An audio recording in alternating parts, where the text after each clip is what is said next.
Nothing. And as of yesterday, Brian McKnight still hadn't reached out. It says, just trifling, Brian McKnight reportedly did not rekindle the relationship with his son prior to his death from cancer.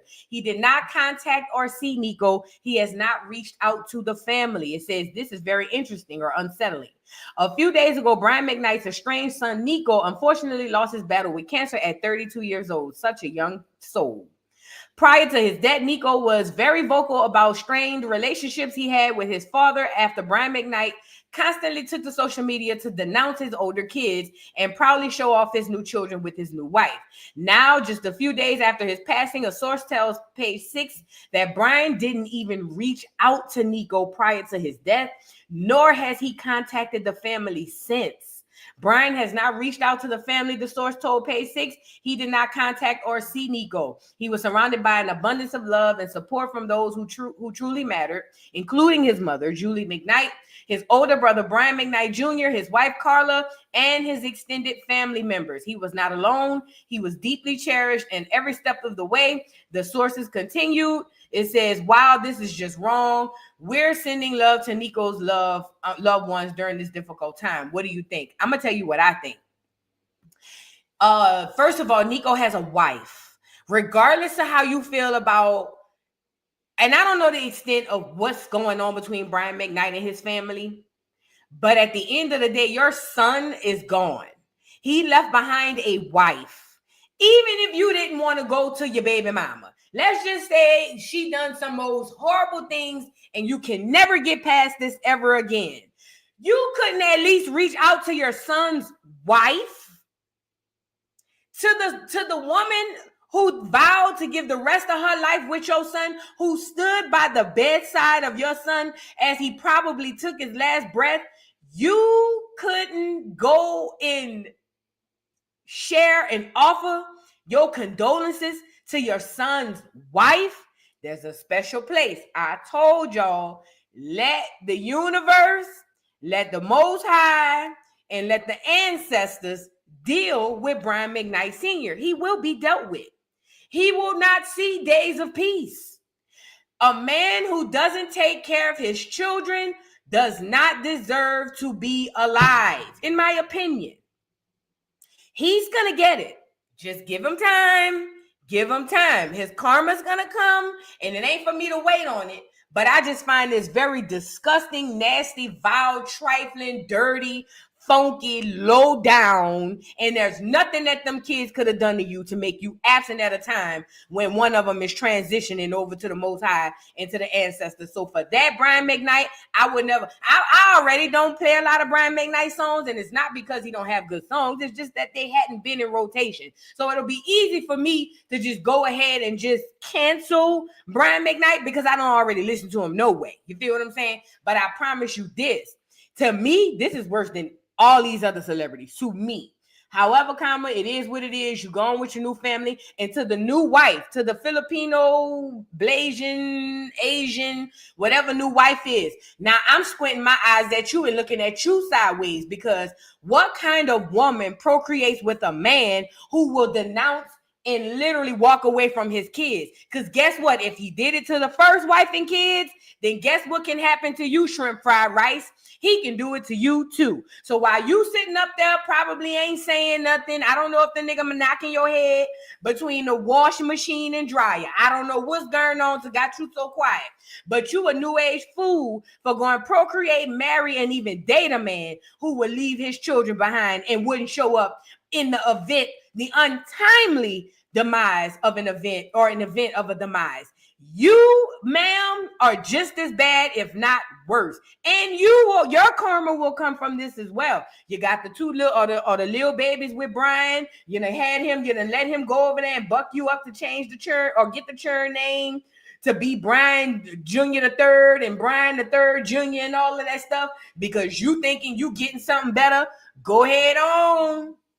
Go ahead on, egg roll. I'm looking at you some types of way too. But you know them Asians love a good Negro or a good weird clear to get them up out of the Thriller in Manila.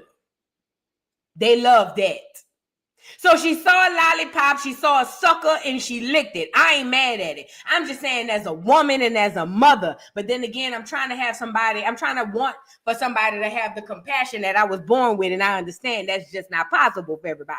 But as a woman and as a mother to Brian McKnight's new wife, you's a dirty, low-down bitch. And I hope the Most High take every slipper from you, bitch, and you got to walk up and down the street barefoot till your feet turn into callus, and then you can't feel them no more.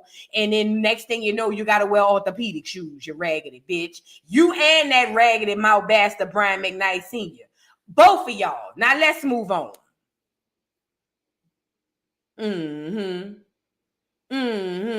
They said a raggedy bitch is a doctor. Well, Dr. Raggedy Bitch. You feel me? I'm sorry. Let me put a handle on that. I'm sorry. Somebody in the comments said that raggedy bitch is a doctor. My bad. Dr. Raggedy Bitch. Now, I hope that helps. Let's move on.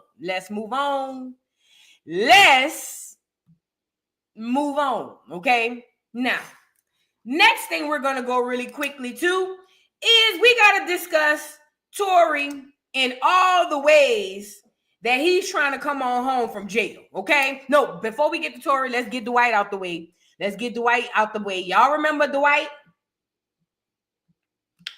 Do you guys recall Dwight Eubanks from the Real Housewives of Atlanta? He came on the first season. He was really good friends with Nene Leakes.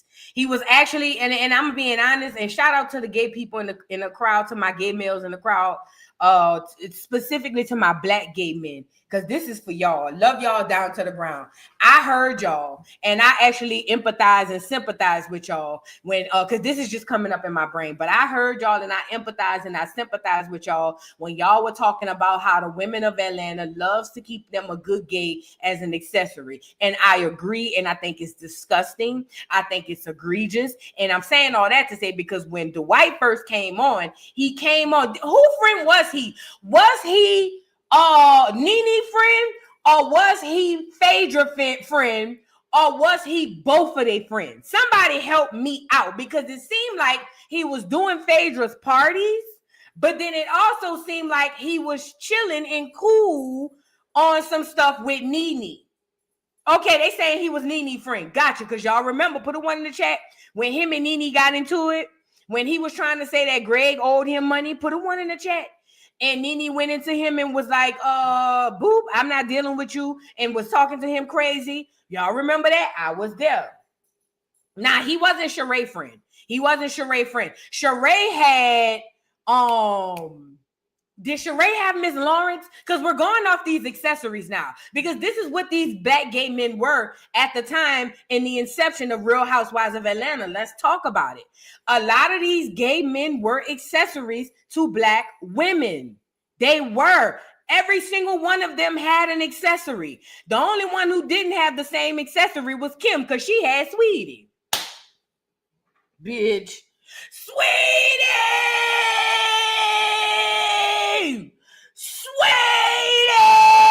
Nope, my bad. That ain't how you do it. Hold on, my bad. I ain't do it right. My bad. Sweetie, the only one didn't have Kim, the only one didn't have an accessory. All the rest of them hoes came on with an accessory. Who was Kenya Moore's accessory? She had one. Who was Kenya Moore's accessory? Because she definitely wasn't Miss Lawrence. Did Miss Lawrence go? Because now this is another question. Was Miss Lawrence Kim's friend? No, I'm sorry. Was Miss Lawrence Kenya's friend, or was Miss Lawrence Sheree's friend? Derek J, I know he came on doing Heifer Candy. Oh, yeah, Kenya had Brandon. Remember Brandon got beat up? Ooh. Remember Brandon got beat up at the slumber party? Girl. They ain't have to do Brandon like that, girl. Girl, poor Brandon got beat up. He too cute for that. I was like, I like Brandon with the pretty eyes. Why are they fighting Brandon? Girl, Brandon got beat up. It was a time. You had to be there. I was there. But listen. So all of the girls, the point I'm making is all of these girls had an accessory. And I'm getting to the point here.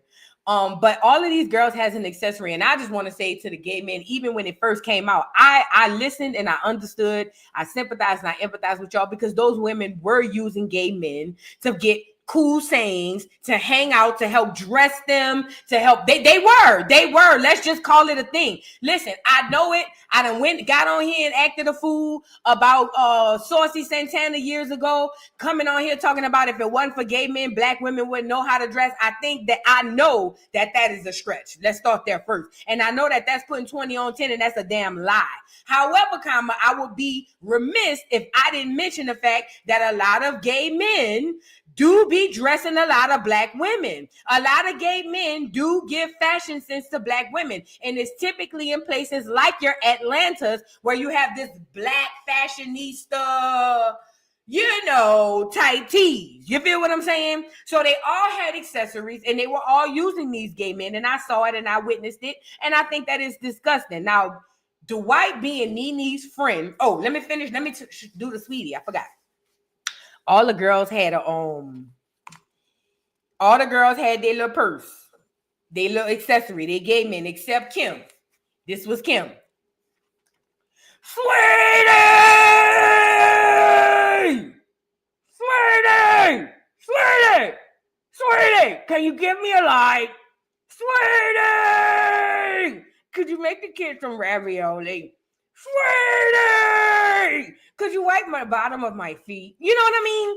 That's the only one who didn't have an accessory that I can remember. But all the rest of the black women had accessories. And Dwight just so happened to be one of those unfortunate. And I wouldn't call Dwight an accessory, because Dwight has always given me fashion, top tier, debonair. Dwight looks like, and I don't remember this, or I don't know this to be a fact, but Dwight looked like the type of gay man that when you walk in his house, it's art pieces and statues and pieces that he got from flying all over the world. Y'all ever been in a gay man house like that?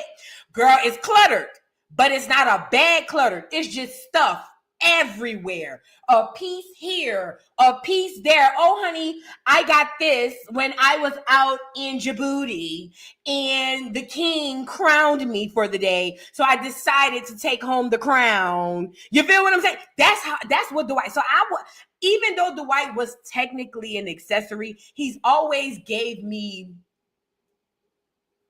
caviar. You see what I'm saying? Dwight, and this is no shade to Miss Lawrence, Derek J, because the girls have always ate, and they always gave me, they had their coin, they kept their bag, their money together. So it's nothing, no shade. It's just that Dwight gave me elder, gay caviar. You can't come over here with all your little friends, invite only. I might do a dinner with me and two other people tops.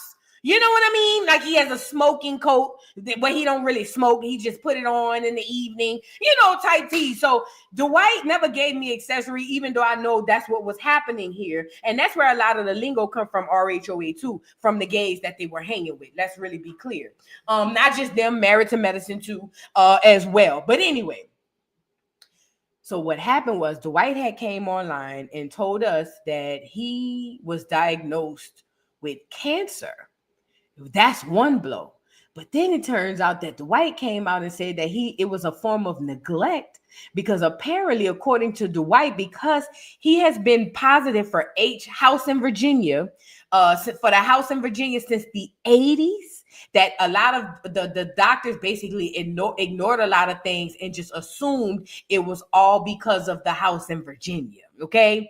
And that turned out to be not true. Now, this is the gag. Number one, being diagnosed with cancer on some random regular day.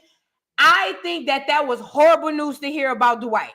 But then on top of that, to find out that Dwight had been living with House in Virginia since the 80s. First of all, matter of fact, let's read the article.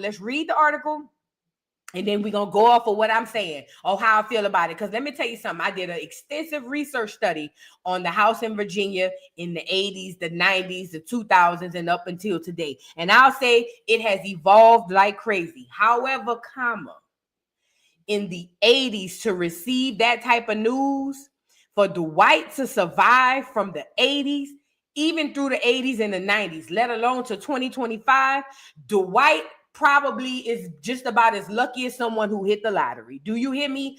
That's how much of a death sentence that house in Virginia diagnosis was in the 80s. People were literally checking out within months. And then allegedly, Fauci came around with a new drug and said, if you take this, you'll have a better chance of not catching it. Doesn't it sound familiar? Or if you take this, you'll have a better chance of not spreading it. Doesn't that sound familiar? And most of the people allegedly, who took those drugs ended up passing earlier on and having a higher expectation of receiving the doggone disease. Do your research. I might have to do a whole video on that. I don't know. Let me think about it. But either way, for Dwight to last through the 80s all the way up to today, that is a miracle. Okay, now let's get into the article.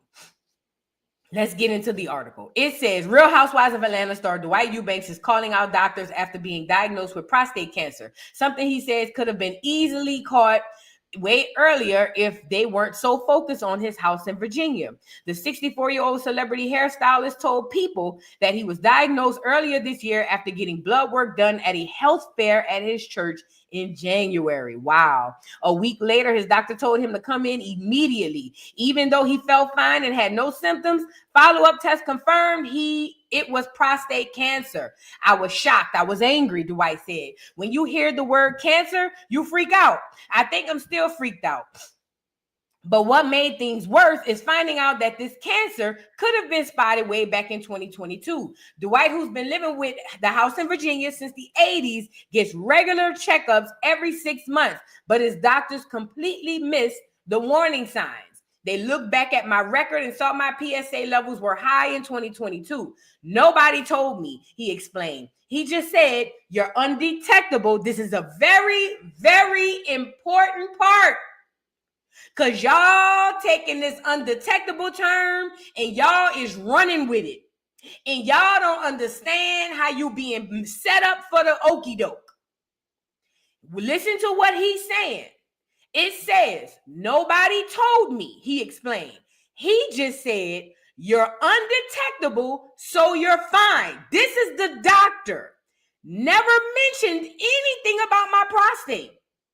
Now, Dwight's using his story to encourage Black men to stay on top of their health. Dwight says he's choosing to stay positive despite everything. I just have to laugh instead of crying about this whole journey. Let me say this, because I saw this a lot in the Vonnie and McKnight situation. If y'all don't know, we kind of brushed on it a bit over here, but Vonnie and McKnight, matter of fact, I'm going to put that stuff out today, but Vonnie is a girl from New Orleans, a rap artist. She's a bounce artist. McKnight is a huge bounce producer who Vonnie claimed allegedly that she got the house in Virginia from McKnight, who's a producer. Okay. Now, one thing stuck out to me in that entire situation was Vonnie kept saying, but I'm undetectable. I'm undetectable. I'm undetectable. She kept saying that. And I kept thinking to myself, being undetectable is not the end all be all. It's just not. And then there's no science that can guarantee 100% that being undetectable stops you from spreading the disease. Okay? Think about it. Most people who are diagnosed with the house in Virginia don't or won't see symptoms for months at a time. Some maybe even up to a year. And this is just my old research that I did on the house in Virginia. I ain't done research on the house in Virginia in years. So if I'm outdated, help me out. But with this house in Virginia, some people won't get symptoms to even go and get checked for maybe up to or sometimes a little bit over a year. So you might mess around and catch it and then going on about your business.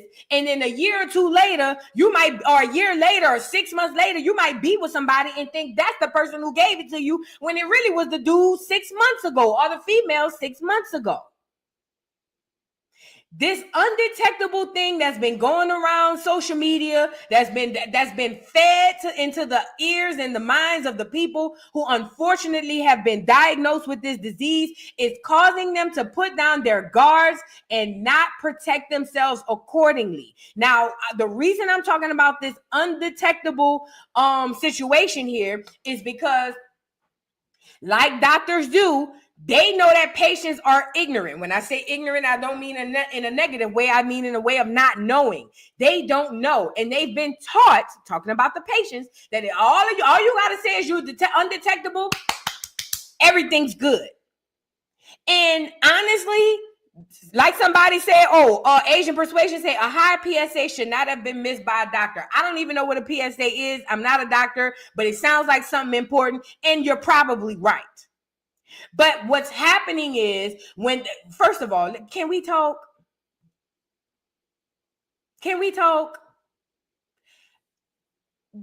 Certain people that occupy this system make a lot of money off of you getting a house in Virginia in cancer.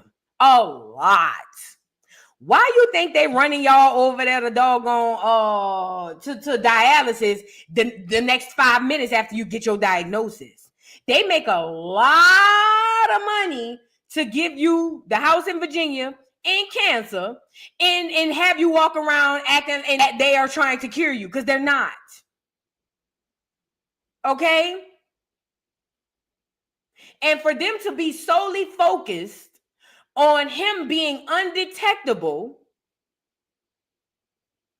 and not his PSA levels or not any other thing that could possibly go wrong, because yes, the house in Virginia is could be a sentence within itself, but there are a lot of people who have lived long, lengthy lives like Dwight since the 80s with this disease and has done everything he needed to do to make sure that he's okay as far as his checkups and keeping up with his health.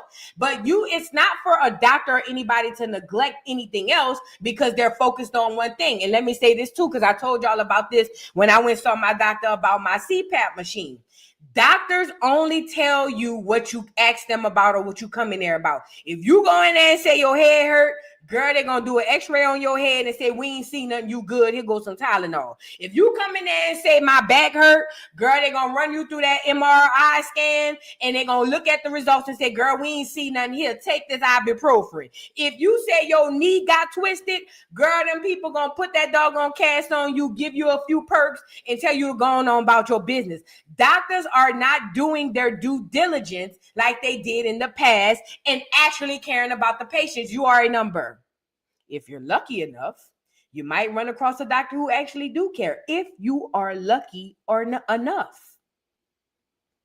But for the most part, they don't care. And I think that this is so sad. I hope Dwight is able to sue the doggone hospital who missed his PSA levels being that high. On top of that, I hope that Dwight didn't live all these years battling this horrible disease to let a funky ass cancer come around and hasta la vista him up out of here. Okay, I'm hoping and praying that that's not the case. I like Dwight. I always thought his nose was weird, but at the end of the day, I think he got it fixed. I like Dwight. Shout out to Dwight. I feel bad for you, bro, and my prayers go out to you. Let's move on. Y'all be careful out here. Please be careful out here, y'all, in these streets. Please be careful out here. Know your body. You know your body better than anybody, even a doctor. MOB, thank you for the super chat. MOB says, baby girl, born this morning, mama and baby fine. OMG. Congratulations, MOB, into my new niece. Congratulations. Congratulations. Oh my God. Shout out to my new niece. Congratulations to my sister-in-law and to you as well, MOB. Y'all make sure y'all drop some type of celebratory in the chat for my boy MOB. We love MOB. He is the Prime Minister of New York. So we got to make sure we show him some love. Congratulations, MOB. Love you down to the ground. Tell my sister-in-law I say congratulations and speedy recovery so she can be a wonderful mama to my new little niece. Okay. Now, really quickly, this ain't gonna take long. So y'all know Trump just pardoned Todd and what's the lady name? Julie? Is that her name? Todd Chrisley and Julie Chrisley, who had a TV show on OWN or I don't know, whatever. I don't know. Either way, they had a TV show, and hold on, let me pull it up. Yeah, they had a TV show. They went to jail for tax fraud, and then Trump just pardoned them. Well, their daughter, what's her name? I don't know these clear people. Savannah Chrisley is now coming out speaking on Tory's behalf, saying that she spoke to Tory mama and that they want to fight for Tory, y'all. I don't know. They got the clears jumping in. There's one thing with M.I.A fighting the niggers, but now they're looking like the clears jumping in. What's going on? All right, y'all. I just got off the phone with Tory Lanez's father, and I would love to know your insight and whether you think he is guilty or he's not. I am obviously beginning to educate myself on this case, and I see a lot of inconsistencies that really cause me to question, did he in fact shoot Megan Thee Stallion in the foot, or did he not? Grayson says he in fact did not. Like I said, I am educating myself on this case and would love to know your thoughts. So did he or did he not shoot her? Do you believe as a first-time offender, even if he did, that this is worth 10 years in prison? Would love to know. All right, y'all. I know you didn't talk to the family and do all that to not do no research and ask us what we think. Girl, it don't matter what we think. Is you gonna help Tory or not? You done went talk to the daddy. You done went did all of this. Girl, you don't even know what the details about the case is. See, this is where I have a problem. Don't take on some stuff that don't have nothing to do with you if you don't know what's going on. Don't do that. At least do your due diligence and do your own research on the case. So when you come live, you can say, yo, I've been looking at this case with Tory. I spoke to the father and we realized that Tory was railroaded. Girl, who gives a damn what we think? It don't matter what we think.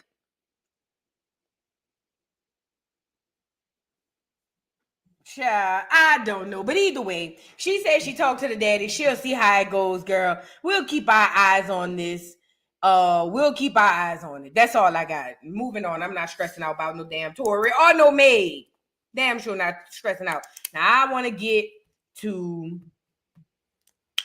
Antoine Massey. That's a big story we got to talk about. And I'm going to set it up and then I'm going to let this video play. It's a 9-minute video of Antoine Massey speaking about his side of the story and how he's innocent. The reason I'm not going to interrupt the video because it's lengthy and I wanted you guys to hear all 9 minutes and 14 or 15 seconds of it. And he's going to give his side of what's going on. Now, he's going to say a lot of explosive things that went over most people's head, but we're going to discuss them over here. MOB, thank you for the super chat. Thank you, everyone. I have to catch the replay. I bet you do. You busy. Trust me, I know. Trust me, I know. But congratulations again, and thank you so much for the super chat. Now, in case you guys have been living under a rock and hadn't heard anything about the escaped inmates from New Orleans, I want to share. It was 11. Wait, first of all, did I get all of them? I thought I had. Yeah, here we go. Here is the mugshot lineup for all of the inmates. About a week or so ago, first they said it was 11, then they said 10. Allegedly, 10 inmates allegedly in Orleans Parish jail allegedly broke out of jail. Allegedly, they pulled a toilet back. Allegedly, they were saying that one of the guys threatened the janitor to turn the water off so that they can all sneak out through, you see what I'm saying? Through the wall. And then they said it was a video or photo on there that says too easy, LOL, I'm innocent, LOL. They wanted us to believe that these 10 men ran out of prison through a hole in the wall, and none of them believed it. No, Jermaine caught me. Jermaine is caught. Now, Out of the 10 men arrested, 2 of them are still at large, one being Antoine Massey and one being Derrick Groves. Antoine Massey let's start with Derrick Groves. Derrick Groves, he is the grandson of Kim Groves, who is a Black American woman who was unalived by a dirty cop in New Orleans in the 90s, I want to say, or at least the 2000s. I can't remember, don't quote me, but in the past. Now, he is accused of unaliving 4 people. I'm talking about Derrick Groves, and he is one still on the run. And then we had Antoine Massey. Now, Antoine Massey was very, very interesting. Antoine Massey, he is, let me show you Antoine. That's him right here. This is Antoine Massey. Matter of fact, let me get you the video of Antoine. Now, there was a parlay for people betting to see who all gonna get caught last. Most of the people had their money, it seemed to me, like on Jermaine being the last one getting caught. And ever since Dwayne Massey went live, now all of a sudden everybody like, girl, he next, okay? But anyways, so Antoine Massey, one of the 10, he has been accused. Antoine Massey has been accused of being the person who threatened the janitor, who they say his name is Sterling. They say he's a sweet young man, sweet as pie. They say that man be chilling, he cool. They're saying that he threatened the janitor to turn the water off so that they can pull the toilet back and sneak through the hole. Okay? Not only is that the case for, or what they're alleging that Antoine Massey did, they have also spoken about, as it pertains to Antoine Massey. When he was 7 years old, his father was holding his hand. Don't listen, I'm just paraphrasing, and maybe I shouldn't go that far. But his father was unalive, standing right next to him. In front of him, his mother, his grandmother, and his entire family. So this brother right here, Antoine Massey, has come from a lot of trauma. And listen, I'm all for, I don't give a damn about the trauma. What did you do? I'm all for it. But I just want to say to anybody in this chat, I can't speak on nobody else's chat. If you are in this chat and you refuse to take into consideration Antoine Massey's trauma, but you want me to have sympathy for a slut like Cassie, who got $20 million from getting her ass kicked up and down the street for cheating on Diddy, then we gonna have a problem.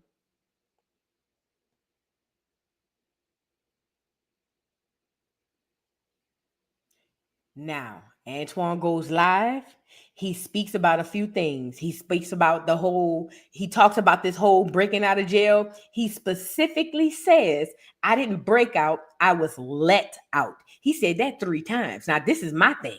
This is the question I want to have. Who let the dogs out?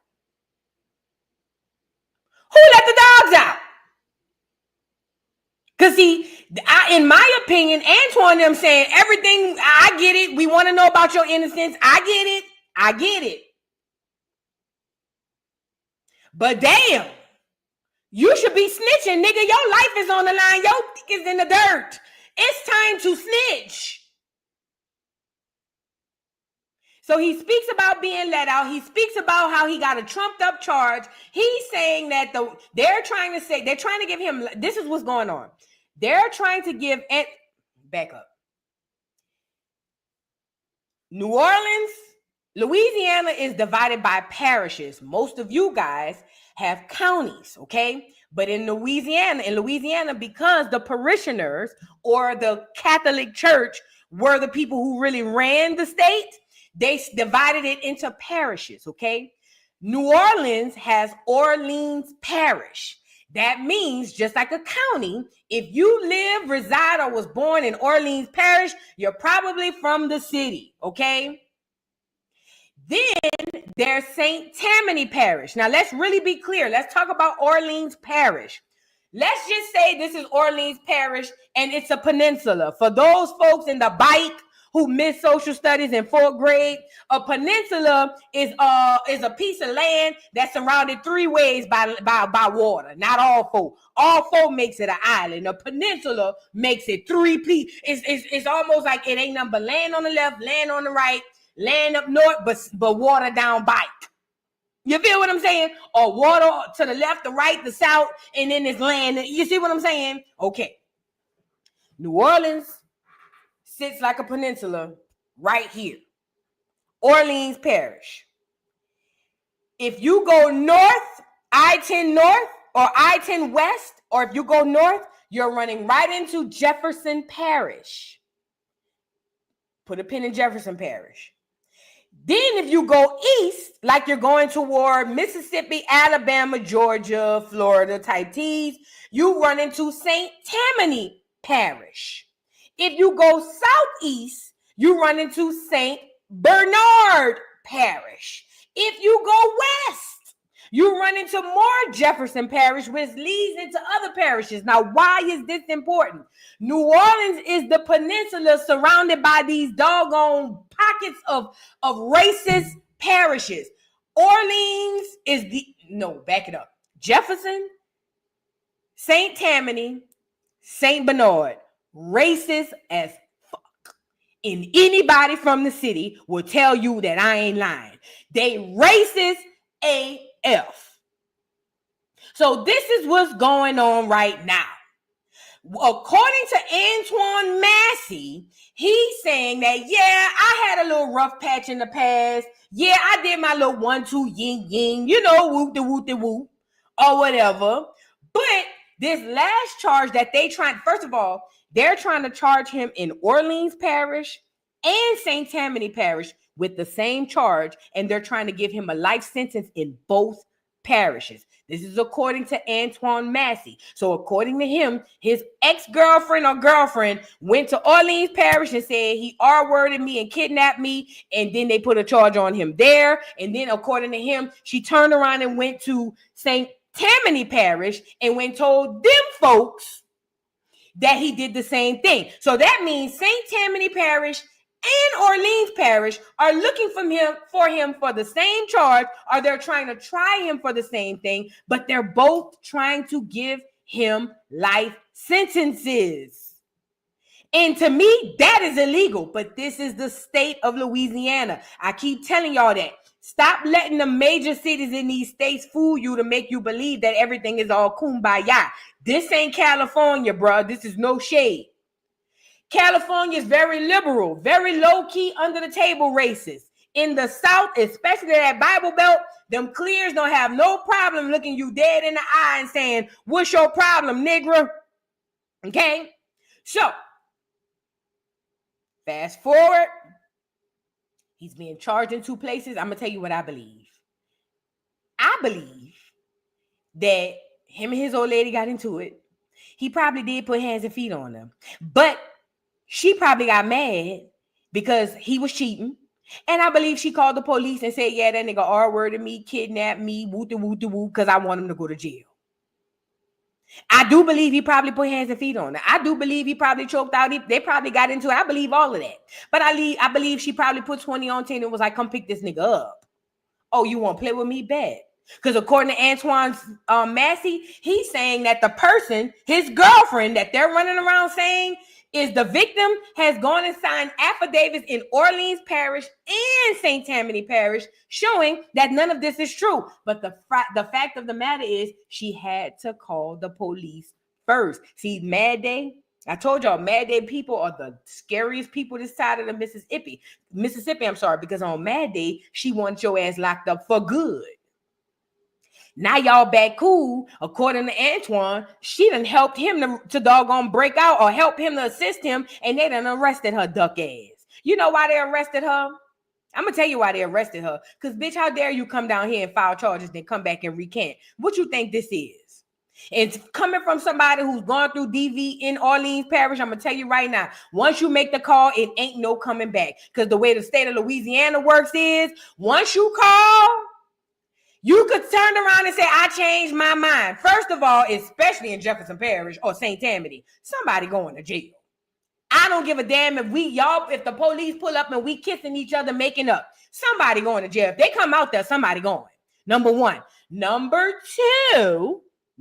two, when it pertains to this Antoine Massey thing, she called the police and she called them folks down there to see you locked up and get you jacked up. And now she done gone back and recanted that statement. And them folks down there at the DA's office say, bet, no worries. You can recant all you want. We picking up the charges because that's how it goes. The state picks up the charges. And once the state picks up the charges, you're screwed. You're screwed. So the moment she dialed 911 and they said 911, what's your emergency? You should have left out of town right then and there. Okay. And let's really be clear. Although Orleans is a quote unquote now mixed city, it used to be a chocolate city, but although it is now a quote unquote mixed city, don't ever get it twisted. Just because the racism ain't blatant in front of your face don't mean it don't exist. They gonna fry his ass up in Orleans Parish too, because remember the sheriff done took over in Orleans Parish. That's the Clears. But boy, St. Tammany, I'm surprised they didn't put in petition to hang this nigga at the stake at high noon. St. Tammany is hella racist. Hella. I'm talking about like, you don't even want to be driving through St. Tammany Parish or Jefferson Parish, and not just at night, during the day, at night. You just don't want to get caught in those places. Okay? Now, I done spoke enough. Let's get into Antoine. It's a 9-minute video. I'm going to let the entire 9 minutes play because Antoine wants to tell y'all how he feel about the situation and how he's innocent. I'm going to say this. I don't think, even though he left out, people keep calling this an escape, but he keep telling you guys, I did not leave out of jail. I did not escape. I left. I walked out. I literally walked out of jail. I was let out. He said it 3 times. I really wish he would have went into detail about this because this is the only way we're going to get the truth. Because once they lock your ass up, we'll never hear from you again. Oh, and we also going to get into his auntie who I think is working for the people. But we'll get into it. Let's get into, this is his charges. This is Antoine's charges. It says 2nd-degree kidnapping. This is from the girl. 2nd-degree R-word, domestic violence with strangulation. I told you he probably choked out. Violation of protective order. So she already had a PO on him and still called him around there. Got mad because he was cheating. Gotcha. Now let's get into this 9-minute video, y'all. Get the likes up on the video. Please and thank you. Get the likes up on the video. My name is Antoine Massey. I'm one of the ones that was let out of Orleans Parish jail. What they said I escaped, right? All right, what I want to talk about today is that I learned that they locked a woman up for saying that she was supposed to be helping me in any nature. Her name is Diamond White, right? Now, Diamond White is the victim to my case in St. Tammany. What they say, the kidnapping, the 2nd-degree rape, the 2nd-degree kidnapping, the domestic abuse battery, right? Now, this woman, this is a grown woman, not a child. This woman I was dating, right? Now, on the news right now, they said that they locked this woman up for trying to help me, right? Or whatever nature they locked her up for. So, what I want to show you and show you how corrupted the state of Louisiana is, for the courts and the system, period, right? All right here, I have legal drop phones for that supposed to be rape charge or whatever they said that I did to this woman, right? But it was a woman that I was dating, not a child or none of that nature. It's a woman I was dating. She found out that, she thought that I was dating another woman, so she had a fight with some girls and told the police in St. Tammany that she thought she saw me in the car, right? And then called the police in Orleans the same day, which was November the 10th of 2024, and made another police report in Orleans Parish, right? This woman was mad at me for whatever reason, for us thinking I was dealing with one of her friends and something like that, and told the police that she had a fight or whatever, and mentioned it in affidavits, right? So in St. Tammany Parish, she let the people know, the detective that was over the case that came to the hospital, because she went to the hospital or whatever, must have had some blood because she got jumped by some friends. So she told the people that it was me, right? All right. So the people put out a warrant for my arrest or whatever. I go to jail in St. Tammany, right? I beat a domestic charge in St. Tammany and they sent me to Orleans Parish. That's how I got in Orleans Parish. But to make a long story short, this woman told the detectives detective that's over the case in St. Tammany for the domestic abuse, the rape and all that, she told him that I did not do that to her. All right. So why was I in jail? Okay, wait, watch this. That's how I show you that how the prison systems and the law is corrupted in the state of Louisiana. St. Tammany and Orleans Parish have the corruptedest DAs, judges in the world. He's not lying, and I hate to stop it. But yes, this was an IG live. I don't think this was smart to do. In my opinion, he should have been in front of a black backdrop. Like nothing behind me, but just y'all ever seen on TV how they be making them anonymous people? They'll just have them in front of a backdrop or something. Him being in whoever's kitchen this is, and it seemed like a nice clean house. So I don't think these no bums who house he buy. He just put them in a lot of trouble. I don't think he should have. First of all, I wouldn't have went live. If I'd have went live, I'd have spilled all the tea. And I'd have told y'all everything, bitch. It is what it is. Yeah, nigga. It was the guard let me out, whoop de whoop. But I damn sure wouldn't have done it from nobody's kitchen. Okay? So I don't know. Sergeant King said the video a week old. I didn't hear about that video being a week old. We have the highest incarceration rate in the world. Now check this out. This is a legal drop form from this woman in Orleans Parish. See the charge? Domestic abuse, battery, and strangulation. This is in Orleans Parish, right? This is what this woman went did. Diamond White, who they just locked up for saying she was trying to help me, right? I'm on a charge for this same woman in St. Tammany and Orleans parishes. All my charges come from this one grown woman right here. All right, this is a legal affidavit from this woman. That part. A legal affidavit, and I kept it. Reason why I left the jail, because these people was trying to give me a life sentence in both parishes for something that the woman said that I did not do. And then plus, look how dirty it is. They went and locked this woman up. Her name is Diamond White. Look on the news. They went and locked this woman up, saying that she was trying to help me. Well, if I raped this woman or beat this woman, why would she be trying to help me? Make that make sense. World, I'm showing y'all, the whole world, how corrupted the state of Louisiana is. I'm an innocent man. Yes, in my past, I made mistakes. You know what I'm saying? I ain't gonna say mistakes. I was just young. You know what I'm saying? But the system has failed a lot of people and not just me. So with that being said, these charges right here, I have legal affidavits.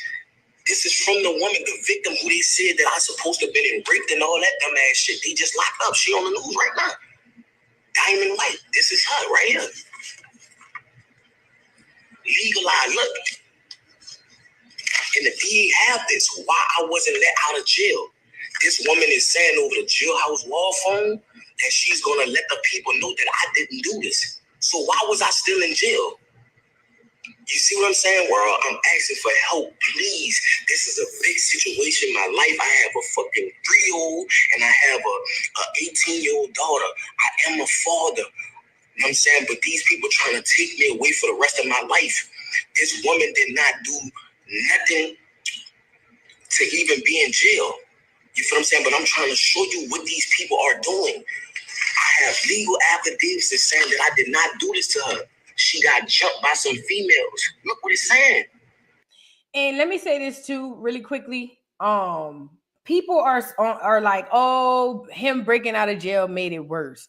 They trying to give him life. Only thing worse than that is death. Bitch, I'd have left out too. Girl, they trying to give me life. They not trying to give him 5 years, 10 years, hell, maybe even 20. They trying to give him life in 2 separate parishes. Girl, I would have left too. Are y'all okay? Are y'all okay? You don't have nothing to lose. Everything is all on the line. Girl, I don't care about nothing. I got life. Them people trying to give me life for the same charge in 2 different places. They trying to give me a double life sentence. Bitch, girl, they better not crack that door. Is you okay? Girl, if they crack the door, I'm out of there. Girl, if they crack the window, I'm trying to squeeze through that bitch. You feel me? They trying to give him life. He don't have, see, and that's the part I wanted to talk about. That's the part I wanted to talk about. See, the thing is like, His back is against the wall. And for some odd reason, I believe everything that he's saying. I do believe him and that girl got into some sort of altercation. And I do believe him and the ex-girlfriend got into it. And she called the police and put 20 on 10. Because at that time, she mad. Do I believe that he did all the things that she said he did? No. Because she still was over there helping and aiding and abetting the nigga. She loved that nigga. She just refused. She'd rather see that nigga locked up than to see him with a bitch. I know what I'm talking about, okay? No, and I'm glad you asked this, Belicious. Belicious 28 says, did he commit the crime in both areas, which is probably why he had 2 charges? No. Let me tell you how it probably went down, because I know, because I've experienced this with family and friends. What probably happened is the incident probably happened in New Orleans, but she probably resided in St. Tammany Parish, or vice versa. It happened in St. Tammany Parish, but she lives in New Orleans. And when it happened in St. Tammany Parish, they probably got the report. And because she's a resident of New Orleans or Orleans Parish, she probably went to Orleans Parish and filed it there too. And let me gag y'all up right quick, because y'all seem to think, not you, I'm just saying, a lot of people seem to think that prisons run correctly and do the right thing by its inmates. They would have definitely gave him 2 life sentences in 2 different parishes for the very same charge. Yes. Welcome to Louisiana. You guys, come on in. Welcome to the party. You're late. Don't let New Orleans fool you. Louisiana still occupies Jim Crow ideals, okay?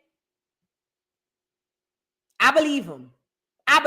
And yes, I believe they would have gave him a life sentence in both parishes. And let me tell you how cutthroat Louisiana is.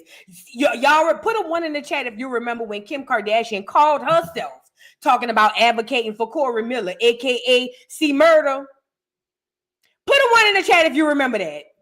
Put a 1 in the chat if you recall that time Kim Kardashian decided that she was going to come out and advocate on behalf of Corey Miller, C Murder, because she had been getting so many people out of jail. She just knew this was going to be a shoo-in.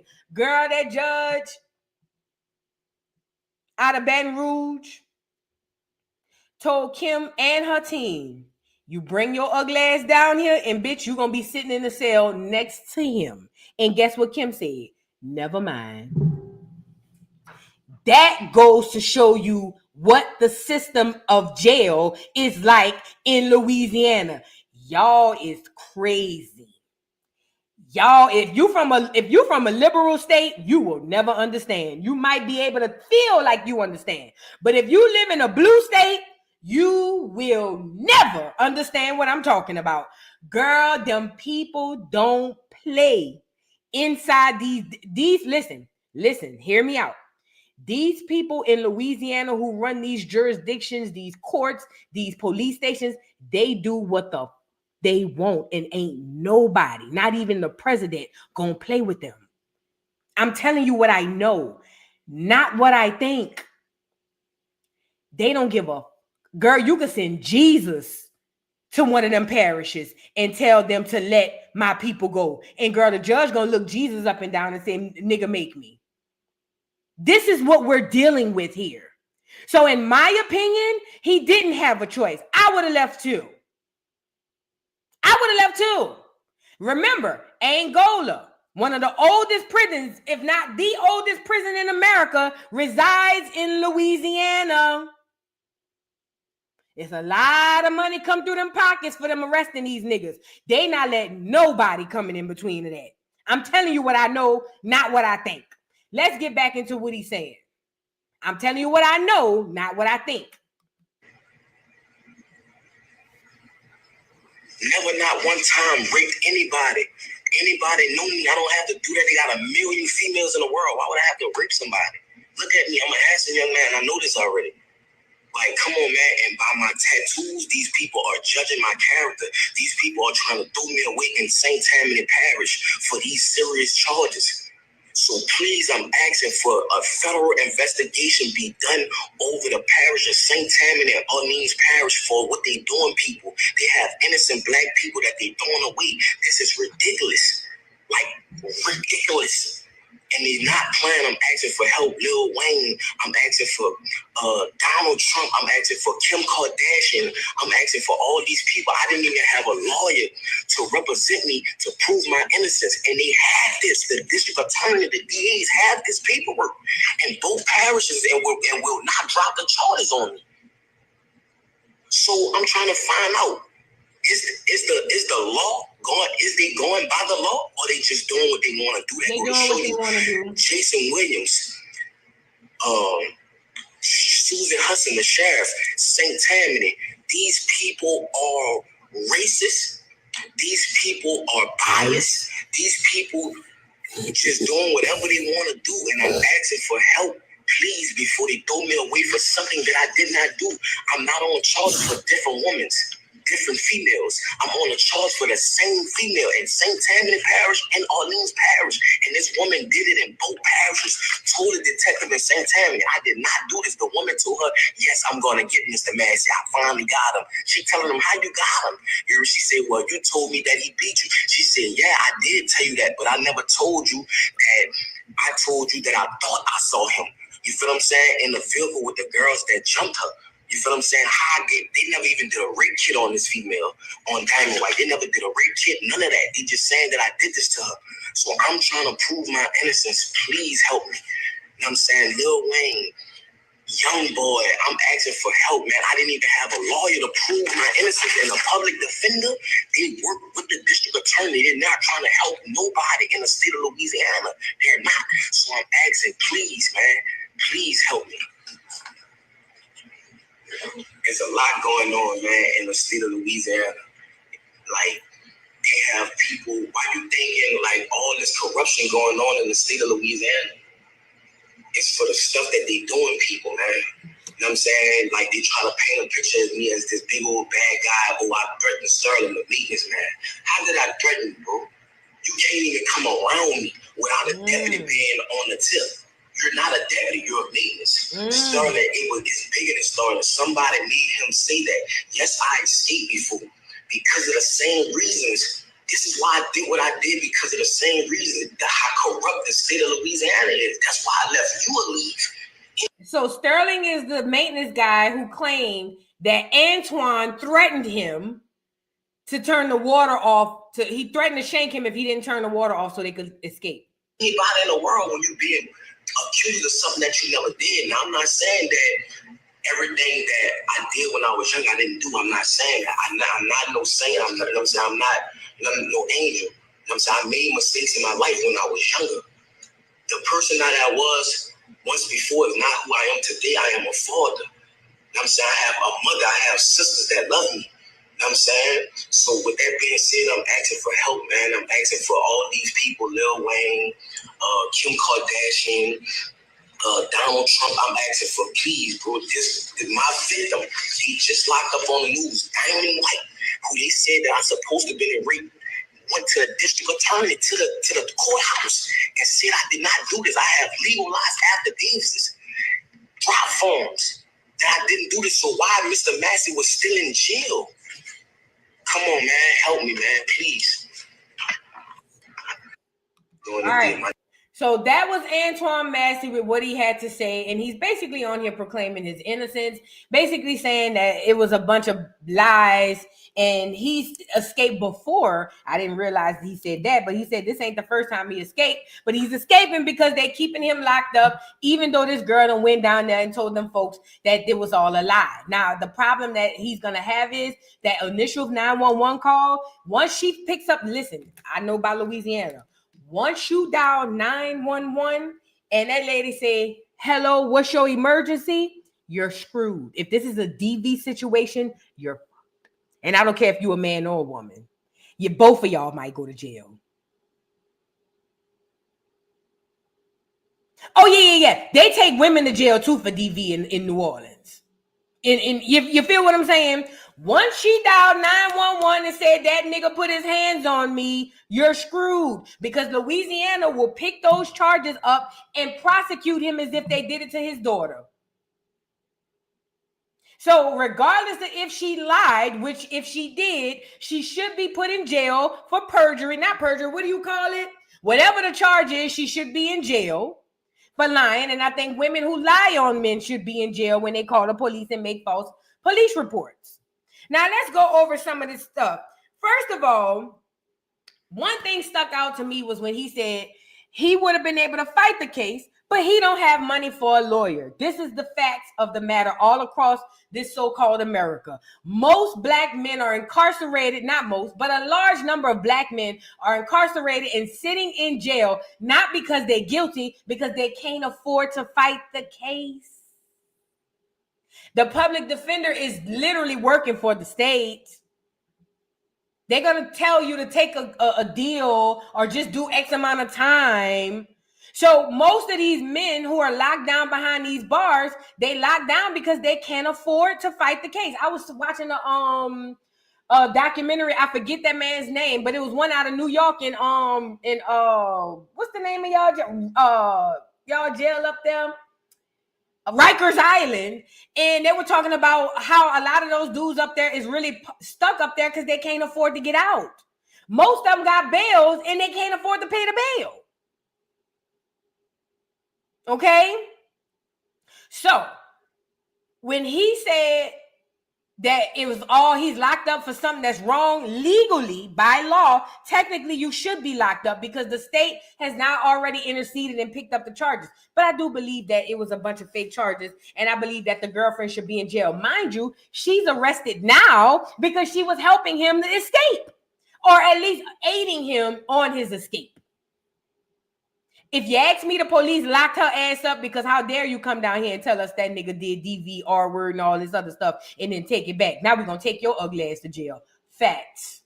I promise you, they didn't lock his ex-girlfriend up or his girlfriend up because she helped him. They locked her up because, bitch, you done came down here and got us all riled up and now you want to change your mind? Good, you're going to be right next to him. I'm telling you what I know, not what I think. Then he goes on to talk about asking celebrities for help. One of these people being Wayne.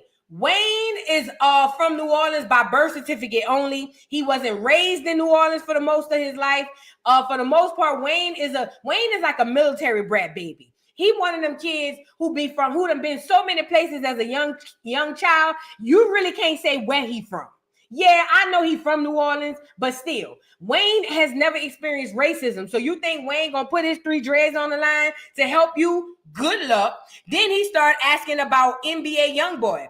NBA Youngboy just got his part. Now, he might slide you a few dollars under the table and help you pay for defense. But if you're looking for NBA Youngboy to come out here and say that he gonna put his neck out there on the chopping board for your behind, good luck.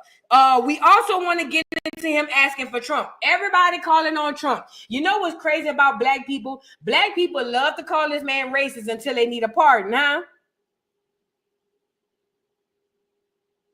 All of the love, support, and all of this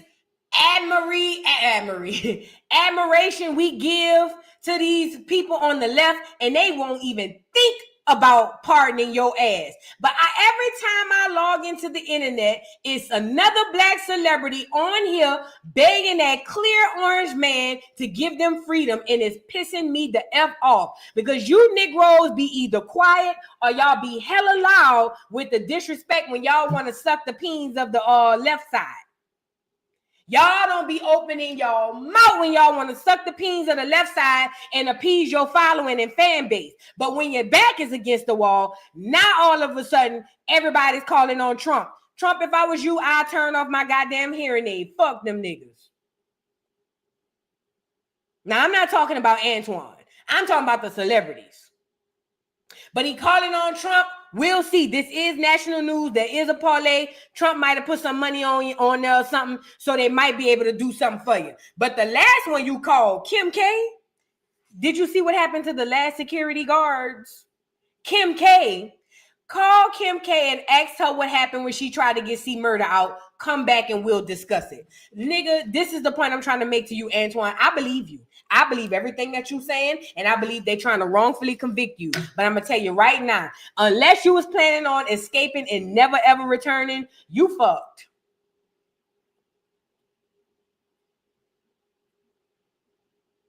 I'm talking about different continent, not even country, different continent.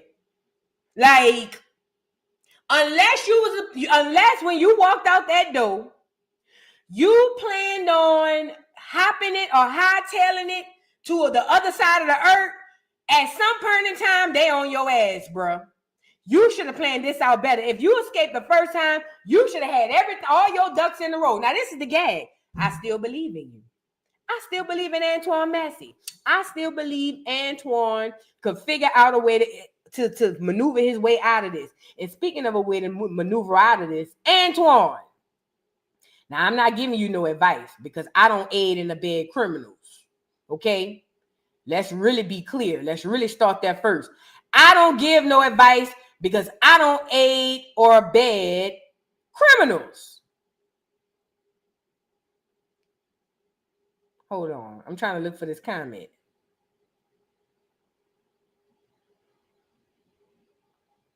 Where's that damn comment? I just seen it. Hold on. There you go. From what I heard, I don't know it to be a fact. This is just what I heard. Now, I heard there are ways. There are ways, and this is what I heard. Hold on. What the hell?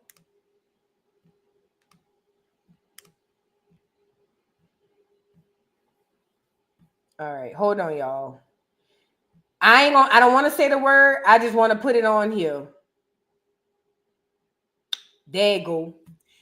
Now, allegedly, I'm not giving you no advice, so I don't know.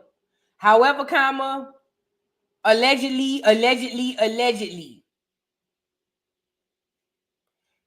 I believe Antoine Massey. I believe that he's been lied on, and I believe that they trying to lock him up. Now, my conspiracy theory brain and my Negro brain kicks in, right? And my conspiracy theory brain kicks in, and it makes me ask myself, why would these people be so hell-bent on locking up Derrick Groves and Antoine Massey? Why? First of all, let's start here first.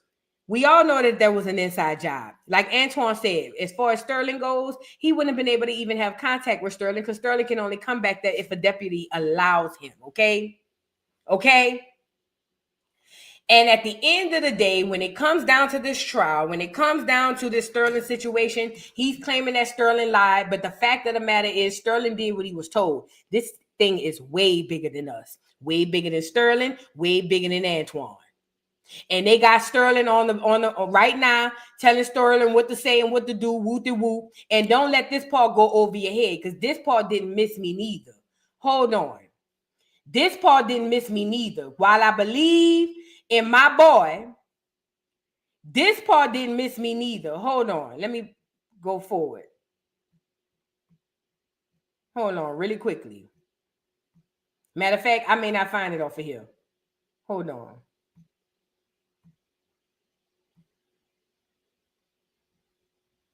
Because this part didn't miss me. Hold on 1 second. Ugh. It's another video on here.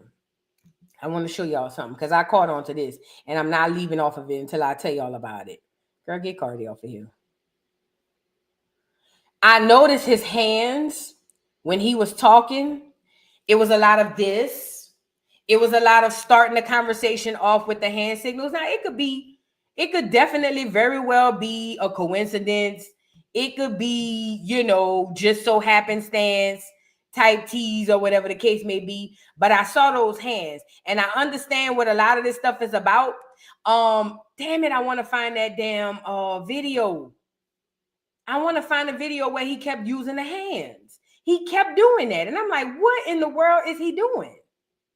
Like, what is really, like, what's hood? But he kept doing this.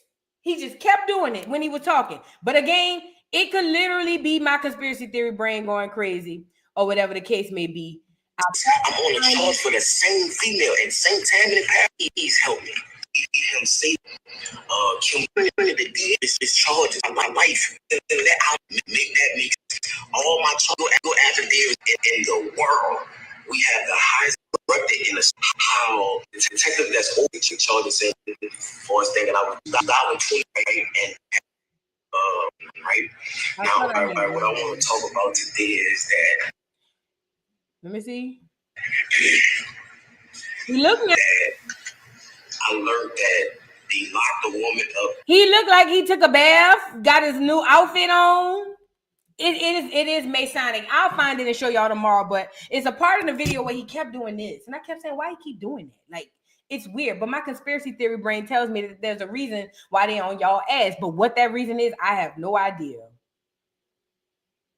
I have no idea.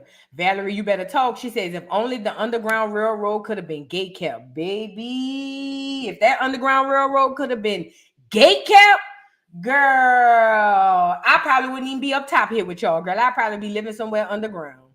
But either way, that's what he had to say. But his auntie came out. Now, remind you, the auntie came out and asked him, plead for him to turn himself in. The grandmother and the grandfather. Oh, I'm sorry, his mother and his grandfather came out and pleaded for him to turn himself in. Now, this is the part that got me with the auntie.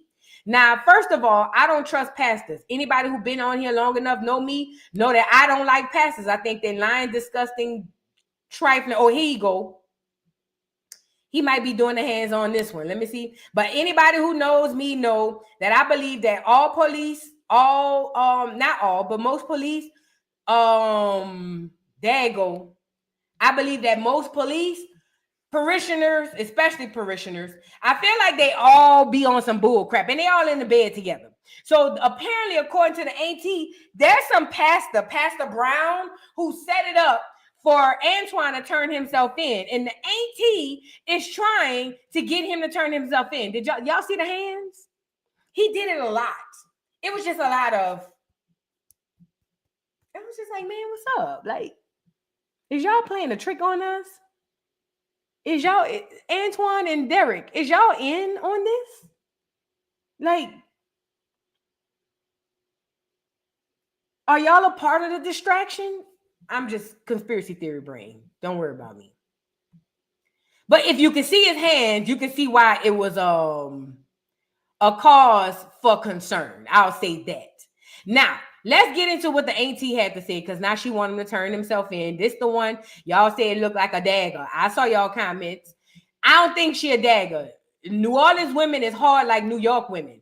See, the difference is between New Orleans women and New York women. New York women just sound hard for the most part, whereas New Orleans women, we can be hard.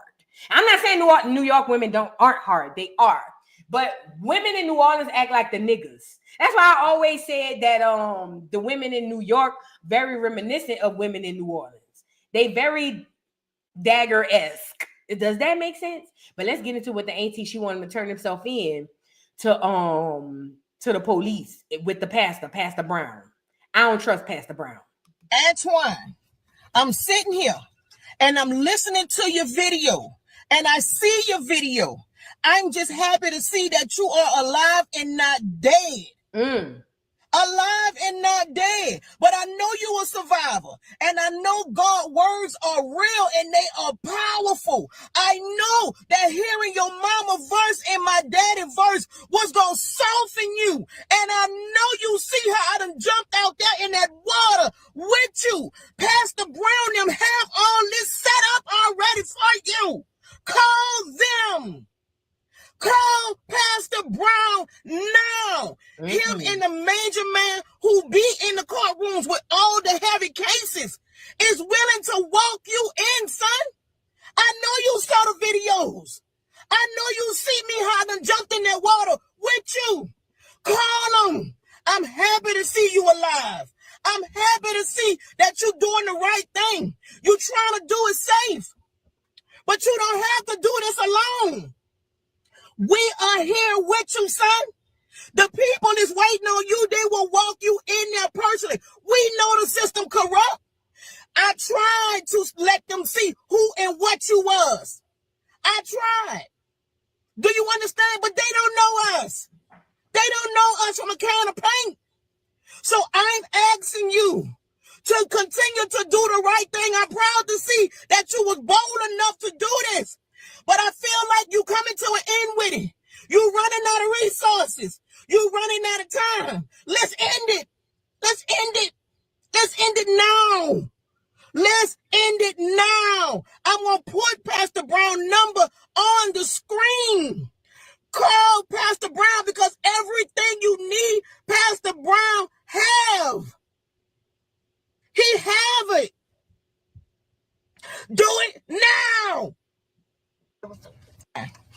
Antoine. I ain't gonna lie.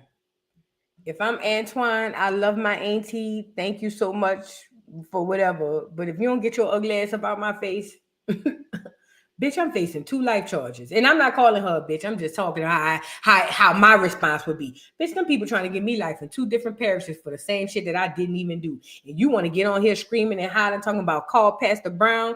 Bitch, fuck you and Pastor Brown.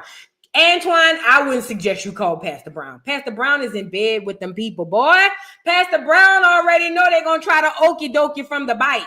Do not call Pastor Brown. Matter of fact, whatever you do, don't call Pastor Brown. Calling Pastor Brown, they already got the phone tapped. They own your ass. And Pastor Brown ain't going to be able to get him up off you. I ain't going to lie. Love my auntie. Thank you, Diddy. Get your ugly ass up off this live, though. And don't get on here addressing me again. Mind your business before I get on here and tell them about that time you and Mr. Larry was down the street in that abandoned house. You feel what I'm saying? Girl, listen, it's selfishness in them. I get it. That's my nephew. I don't want nothing bad to happen to him. And it's probably better for him to just go ahead and turn himself in. But that's the selfishness in you. You'd rather have him here alive, even if it means his entire life is taken away from him and he's locked away 23-1, 3 hots in a cot. Whereas this boy is over here thinking, shit, I might as well roll the dice and fuck. If they catch me in the street, it is what it is. But I refuse to go back to this doggone penitentiary or to these jails and let these people trump these charges up on me and make me guilty and give me life sentences. Maybe, just maybe, T. This just maybe, T. I don't know. I ain't, you know what I'm saying? I don't know. But just maybe, T. Just maybe he refused to live whatever the rest of his life is behind them bars, especially when it's behind a crime that he believed he did not commit. Just maybe it would be more lucrative for him, and not lucrative, but maybe it would be better for him to enjoy 30 days worth of freedom and then lose his life, God forbid. But if that be the case, maybe that's a better life for him than spending the rest of his life up the hill for something he didn't do. Just maybe. We all got one life and we all is in charge of our own lives. If this was my nephew, first of all, I'm not going live. I'm not coming on here, and I'm damn sure not coming on here telling my nephew to turn himself in. That will never happen. It will never be a situation where I'm on this live telling y'all or telling my nephew, turn yourself in, nigga. They gonna kill you, nigga. Run. This me. I'm the real AT, nigga. I'm on this internet. Them people on your ass, bro. If I was you, I'd be out of there. I'm sorry. You feel what I'm saying? I get Auntie disposition, but Auntie, you mind your business now. Mind your business before I put that tea out about you and Mr. Byron. Mind your business. I got things going on over here. Take the dog to the groomer, wherever you're going. Go do that. But leave me alone. You don't have to live the rest of your life behind bars. Antoine does. And you know what Antoine said? Not today, Satan. So with that being said, I'm rooting for Antoine. I am. Oh, and there is underground in New Orleans. Remember we talked about, this is just random, but y'all remember we talked about how I found out that there was an underground under Charity Hospital, but it's because we were told that New Orleans sits right above sea level and there's nothing under New Orleans but water. But then it turns out there's a whole underground city, allegedly.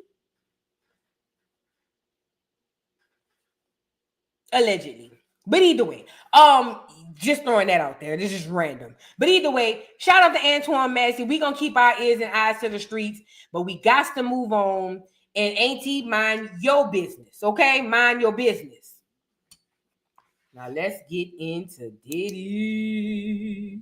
It's so much been happening surrounding this trial. Let's start here.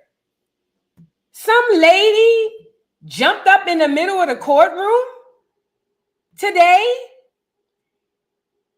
and wigged out talking about how everybody's watching this black man's legacy go down. And they say Diddy seemed like he was excited that somebody had his bike.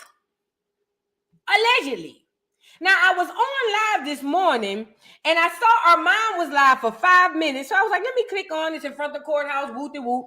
And before Armand could even get his live set up, some girl was in the background cursing him the F out. And we gonna get to it. But cursing him out, F you, nigga. Da-da-da-da-da-da. You think I care about you? I'm like, what? If Armand wasn't gay, I would have thought Armand was sleeping with this woman. But she kept running behind him. But we'll get to that in a second. Now, this person pops up in the doggone courtroom and has an outburst and gets, they say them people almost dragged her up out of there. Defense bring up the text messages. Oh, no. This the M.I.A. one. Hold on. Let me back y'all up. Not this one yet. I have an article about the lady who was carried up out of the courtroom today. And I'm over here saying, girl, what done happened? Let's get her up here. And she was black. Lord have mercy. She was black, y'all. She was black. All right. It says, day 15 of Diddy's federal sex trafficking and racketeering trial started with a wild interruption before the jury even entered the room. According to TMZ, a woman in the back stood up and started screaming at Diddy, yelling, "It's not an effing game, and they're coming after you." Court officers quickly removed her. Sources say she had already been denied entry before and caused outbursts and press in the press overflow room. It says after the disturbance, the judge and lawyers argued over a video that may be played later. It says the defense said edits in the video misrepresented what really happened. Prosecutors pushed back and said video timestamps are usually off anyway. They also discussed Diddy's phone calls from jail where he allegedly told people to hype up his birthday on social media. This came after the defense played a birthday video of a former employee named M.I.A. who's testifying under a fake name. And we're going to get to M.I.A. real quick. But some black lady just randomly burst out into court. This is not an effing game. They coming after you. Now, I'm not one of those people who just disregard people by calling them crazy. Now, I'm intrigued. What does this lady mean? What is she trying to say? What does she know? What does she think she knows that we don't? I know that they're coming after his legacy. I don't have a problem with it. I know that I told y'all that many times on this channel. This isn't about putting him in jail. This is about crumbling him and humbling him as well. Okay? Right. Somebody said he paid her. Thank you to whoever just said that. Who that was? Lavender Sunset says he didn't have to pay her. NY has a lot of people who are crazy walking these streets. I don't think he has to pay nobody. They have people who are fans of Diddy, okay? They just do. But this lady jumped up out of the courtroom. She started losing her mind. Then I go to Armand's live, and some girl is cursing him the F out. Let's go get Armand live. Girl, he wasn't on live 5 minutes. And girl, somebody was on him on there. Some girl looked like the chick from the big comfy couch. Girl, she was on there freaking and wigging out. Did he delete it? Did he delete it? I think Armand deleted the live. But either way, it's on Tisa Tell channel. But still. Yeah, girl. So apparently some girl outside the courtroom went off on Armand. Now, I don't know if she went off on Armand because of something that happened on social media. I don't know what it was. But whatever it was, she seemed real upset. And we about to get right on into it. Now, this is not the same woman who had the outburst inside the courtroom. However, this is this the same video? Yeah, I think this is the same video.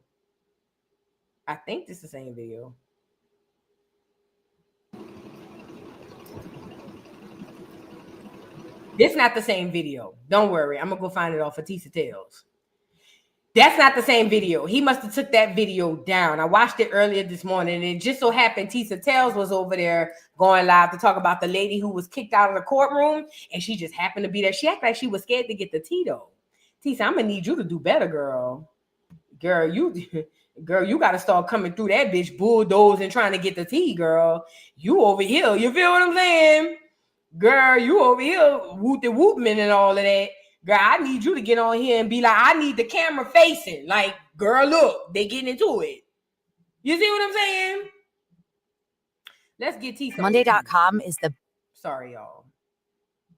So, and you know, it's a bunch of drama between Tisa, the Knots, and who was the other person? Did they delete these videos? Because this ain't the video Tisa did where she ran into that. It might be this one. Hold on. What's going on? Diddy's team actually died. But the problem That's not the video neither.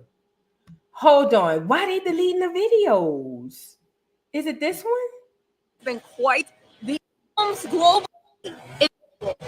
victim. If Diddy was the victim, Okay, both of them took right? it down. But this is what happened. Maybe it's on Twitter. Armand Wiggins was outside the courthouse, and some random lady just randomly came out of nowhere and started cursing him out. And Armand was like, bitch, if you don't leave me alone and get out my face, I will slap you, which he was well within his rights, because the girl kept yelling at him, following him. And he was well within his rights to tell her, bitch, if you don't leave me alone, I'm going to bat the piss out you. I would have told her that too. You feel what I'm saying? So I'm not mad at that. Hold on. There you go. I know Twitter don't disappoint. One thing about Twitter, you could delete it from one place. Twitter gonna have it. Okay. Let's get into it. Bitch. Bitch, I'm built like that. Who the cloud chaser nigga off of who? Bitch ass nigga, you? Look. Oh, look. What's up with y'all? Sheriff Gifted in this motherfucker. It's Sheriff She broke as fuck. Who the fuck is the cloud chaser? Oh, okay, clock that. Clock that. Let's go viral in this motherfucker. Let's go viral. Back up. Or what? Or get smacked because I can wear hoops too. Yes. I can wear a turtleneck too. Very much back up before you get smacked. Get smacked. Smack me. Back up, bitch. Smack me. I want to get smacked. I want to get smacked, bitch ass nigga. You getting pressed. You getting pressed. All right, man, you getting pressed. Yeah, nigga, let's go viral in this motherfucker. It's I am the gifted in this motherfucker. It's I am the gifted in this motherfucker. Just smack me, nigga. Oh, okay. Oh, okay. I see you in your pink, and I see you in your black, and I see you in your white. Shut your dirty ass up. Dirty, nigga. I'm cleaning the Look at you, bitch. I'm not arguing with you. I'm cleaning in the motherfucking whistle, nigga. I'm cleaning in the motherfucking.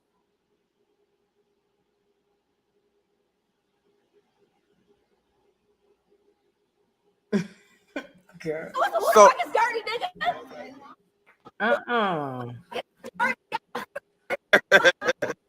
That's what I'm saying. I know. Move. No, you can talk. You can smack as long as me. you don't touch me. So don't touch me. You know I'm a talk. Baby, you listen, know I'm a you're talk. broke. You know I'm a talk. Bitch, I'll slap you with $100, bitch. Slap me, Get the then, fuck nigga. out of my face. Slap me, nigga. Pussy ass bitch. Slap me, nigga. Slap me, nigga. Slap me, nigga. Let's wake this shit the fuck up. I don't know who this is. You thought I was feeling you? Bitch, I don't know you. You thought I was feeling you? Your breath stink, oh, bitch. Oh, bitch. You thought I was feeling you? Oh, She's okay. clearly trying to go viral. Yeah, let's go viral. Let's go viral. It's already Let's go viral. viral. You went viral. I'm that bitch. How do you feel? I'm that bitch. No. I feel great. I feel fantastic. How y'all doing? Y'all cool? Okay, you good? Y'all cool? We outside. Is y'all cool? That's why I don't go live out. That's why I don't go live out here. yes, please. Don't. But that's what I'm saying. I don't go live out here.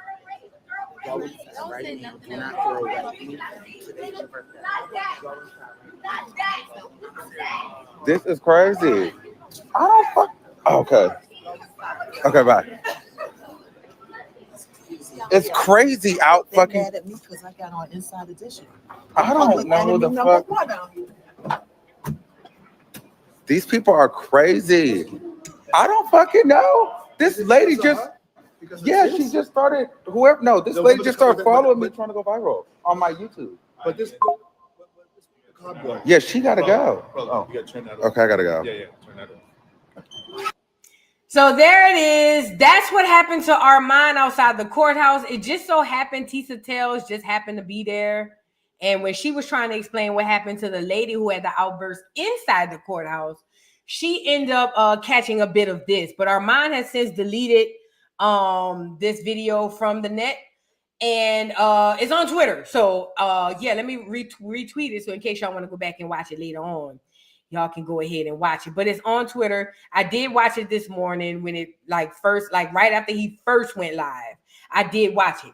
Now remember, Trump has allowed YouTubers to become media. So now they are allowed with press passes and the whole nine inside of the courtrooms. Prior to today, or prior to Trump, you couldn't do that as a YouTuber. As a YouTuber, you are not a journalist, which most YouTubers like myself aren't still journalists. We are not journalists, but you don't get the privilege nor the leeway as journalists do, because you're just some random raggedy YouTuber. Well, since Trump has allowed YouTube streamers and all these other people to actually become actual media, it has allowed people like Armand, Tisa Tells, Donat, all these folks to go down to the courthouse. This has allowed them to do these things. And honestly, I think that that's dope. If you are a content creator, or if you're thinking about being a content creator, and you ever had any dreams, aspirations, or thoughts of doing anything in media, now is the time to get on it, because now you can slide right on in and you can go run right past the people with the 4-year degrees with journalism. I have no personal belief or no personal want or desire or need to do any type of journalism. I don't give a damn. This for the people who do. If you're looking into it, or if you think you want to do it, now is the time. Now let's get to why we're here. So Armand is down there, Donat's down there, Gene Deal's down there, all these other people. Now Gene Deal ends up getting into it with Donat. Now allegedly, now I went and watched this morning because I needed to see what the hell was going on.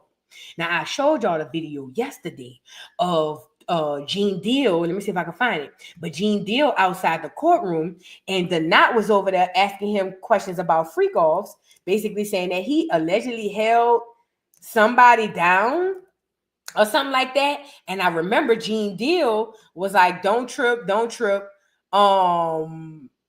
was like, I'm gonna see you when we get inside. I remember him saying that.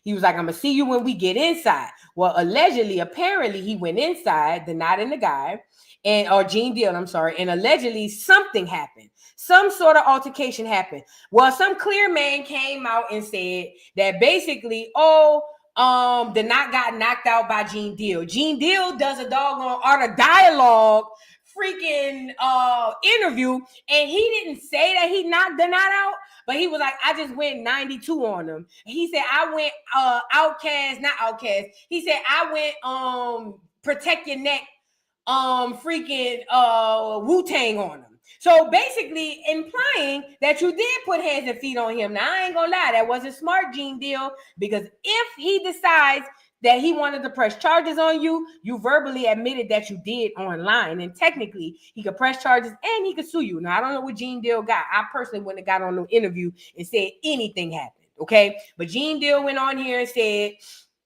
that basically he, the knot needed to protect his neck. Okay.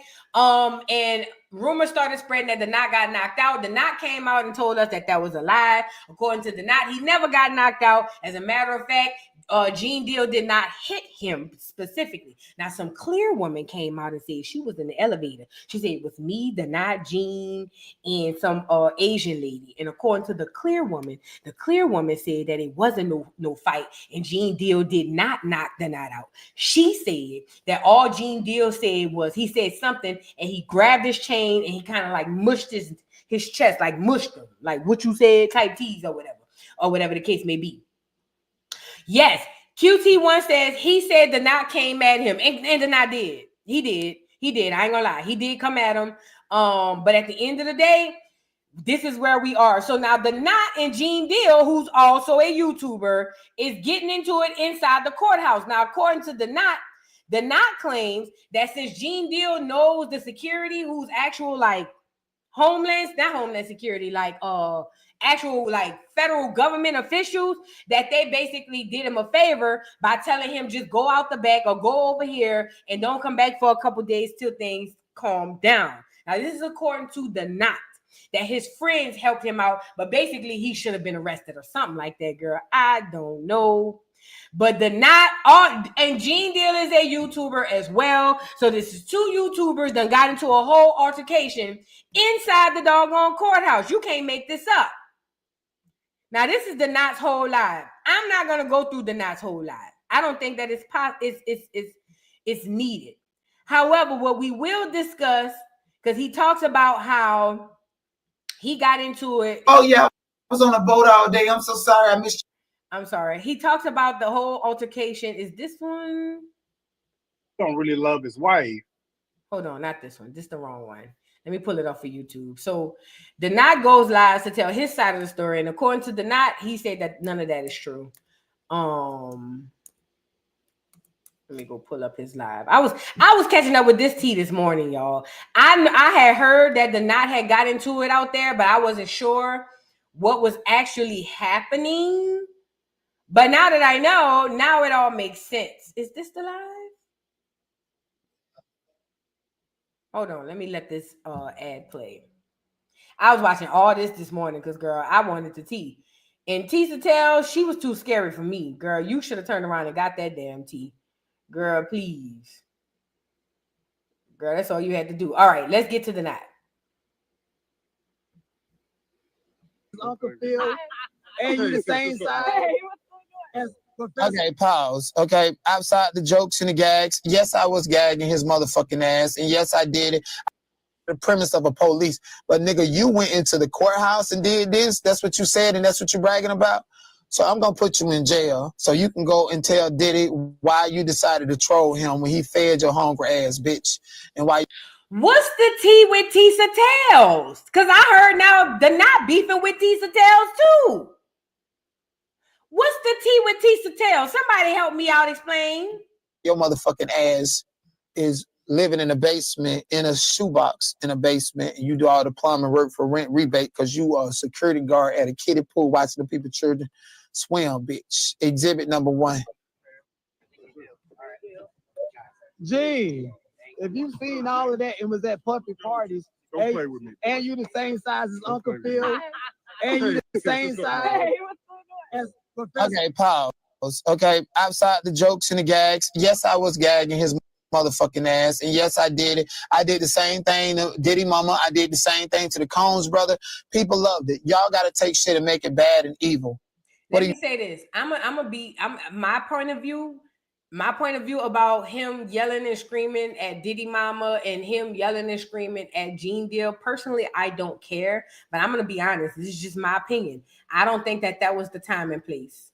I think that if you saw these folks outside somewhere else, then it is what it is, all fair game. But when you at a courthouse somewhere where it's professional people and it's a professional setting and professional situations going on, this is just what I believe. I personally don't think that was appropriate. As a matter of fact, it was very trollish. And I think that it's a time and place for things. The courthouse dragging Gene Deal was not the time nor place. And as a matter of fact, regardless to how we feel about Diddy's mama, regardless of how we feel about Diddy's mama, that is still an elderly woman. And what he yelled out to her was extremely disrespectful. Funny, cool for the internet, but very, very disrespectful. Nobody wants their grandmother or their mama talked to like that by nobody. It's a time and a place. That's just me. Now, if you call Gene Deal at a restaurant or at a party or whatever the case may be, it is what it is. But right outside the courthouse, it's a time and a place. You talking about? Y'all did that. So I want you to know something. Everybody from the mainstream media, everybody is there. There's no YouTubers there. There's nobody on him. Tisa Tell come up and rudely interrupt me from getting the content that I want. You probably don't agree and did not agree with my tactics of getting it, but that's what I did and that's what I wanted to do. So you're going to see this girl who's being a pick-me-shit to come between 2 black men repetitively while I'm trying to get the content. So when y'all say that I was rude to her, bitch, I was giving her and paying back the favor because this is what she did to me. Gee, if you've seen all of that and was at puppy parties, Don't play with me. And you the same size as Uncle Phil, Nothing but open space and opportunity. You guys can hear her legs. You guys can hear her shoes. You guys can hear her Now, in Denat's defense, this is in Denat's defense, he's right. Every time Denat tried to talk to Gene, or any and every time Denat was trying to do anything, Tisa Tales is right there. She's not allowing him space to ask questions, even if it's disrespectful. That's between Gene Deal and Denat. But Tisa Tales was right in the middle, right, causing an interference, acting as if she's guarding Gene Deal from Denat. These are two black men. I'm not putting my body in the middle of two black men. Ain't never. You niggas not about to hit me in the back of my head because y'all about to get to throwing blows. This is just me. He is too much, Bree. You're right. He is too much. There's fault on both sides here. So now I'm starting to see how all this other stuff started taking place and where Tisa Tales come from, because Tisa is and has, and I've seen it with my own eyes, she has like been disrespectful as far as like jumping in front of him or saying, or just asking Gene questions while he talking to Gene. You see what I'm saying? It's fault on both sides. So now I understood why he have a problem with Tisa Tales. Okay. So, okay. Cookie said she was there first. I don't know who was there first. But honestly, it don't really matter, because when you doing press, it don't matter who's there first. It's who gets to the celebrity first. That's it. You could be done staked out a celebrity all night. If I pull up the last 5 minutes and get that celebrity interview, it's on you. You see what I'm saying? So I don't know, but the video about to play where you'll see her pop up. Remember, Gene Deal is just walking up to the courthouse. So even if Tisa was there first, Gene Deal still had to walk up to that. So I don't know how much Tisa Tales can be first. I don't know, but Gene still had to walk over there to where they were. Okay, let's get into it. Running to Gene Deal. I'm right there in Gene Deal's face. Don't play with me, boy. If I was scared of you, I would have fell back, but I continued to quote unquote play with you and got that content. But you notice how y'all heard Tisa Tales' shoes running up to him, what did Tisa do to Neek? Somebody said, I hate what Tisa Tales did to Neek at night. Girl, don't make me drop this link. What did she do to Neek? Girl, I've been missing all the tea.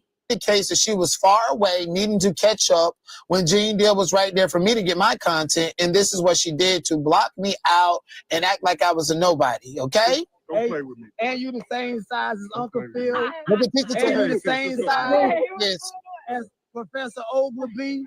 And you the same size as Lucien Griez, Clive Davis. Okay. Y'all see Tisa? At them parties participating in that. Tisa, you could have went on the other side of him. You're literally causing a problem. You cut me off, and now you're in front of me trying to block me, and actually did in fact block me out. And I'm not reacting to that, because really and truthfully, the savage in me wanted to slap the shit out you. But you're privileged, you're light skinned, you're Tisa Tale, and this is your first week at the court. So if you even say that you wanted to slap the shit out of Tisa Tale for playing with you, you're not a problem when she actually caused the problem. We heard everything you gotta say on the.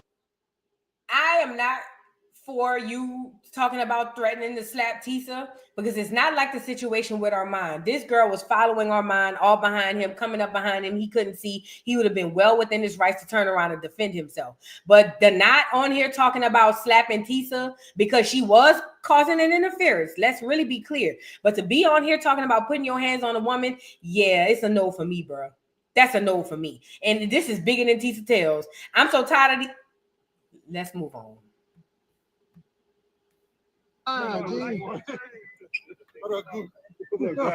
Gene, are you a victim of Diddy? What if you can create your own website by saying, this is what I want? With Wix, you can.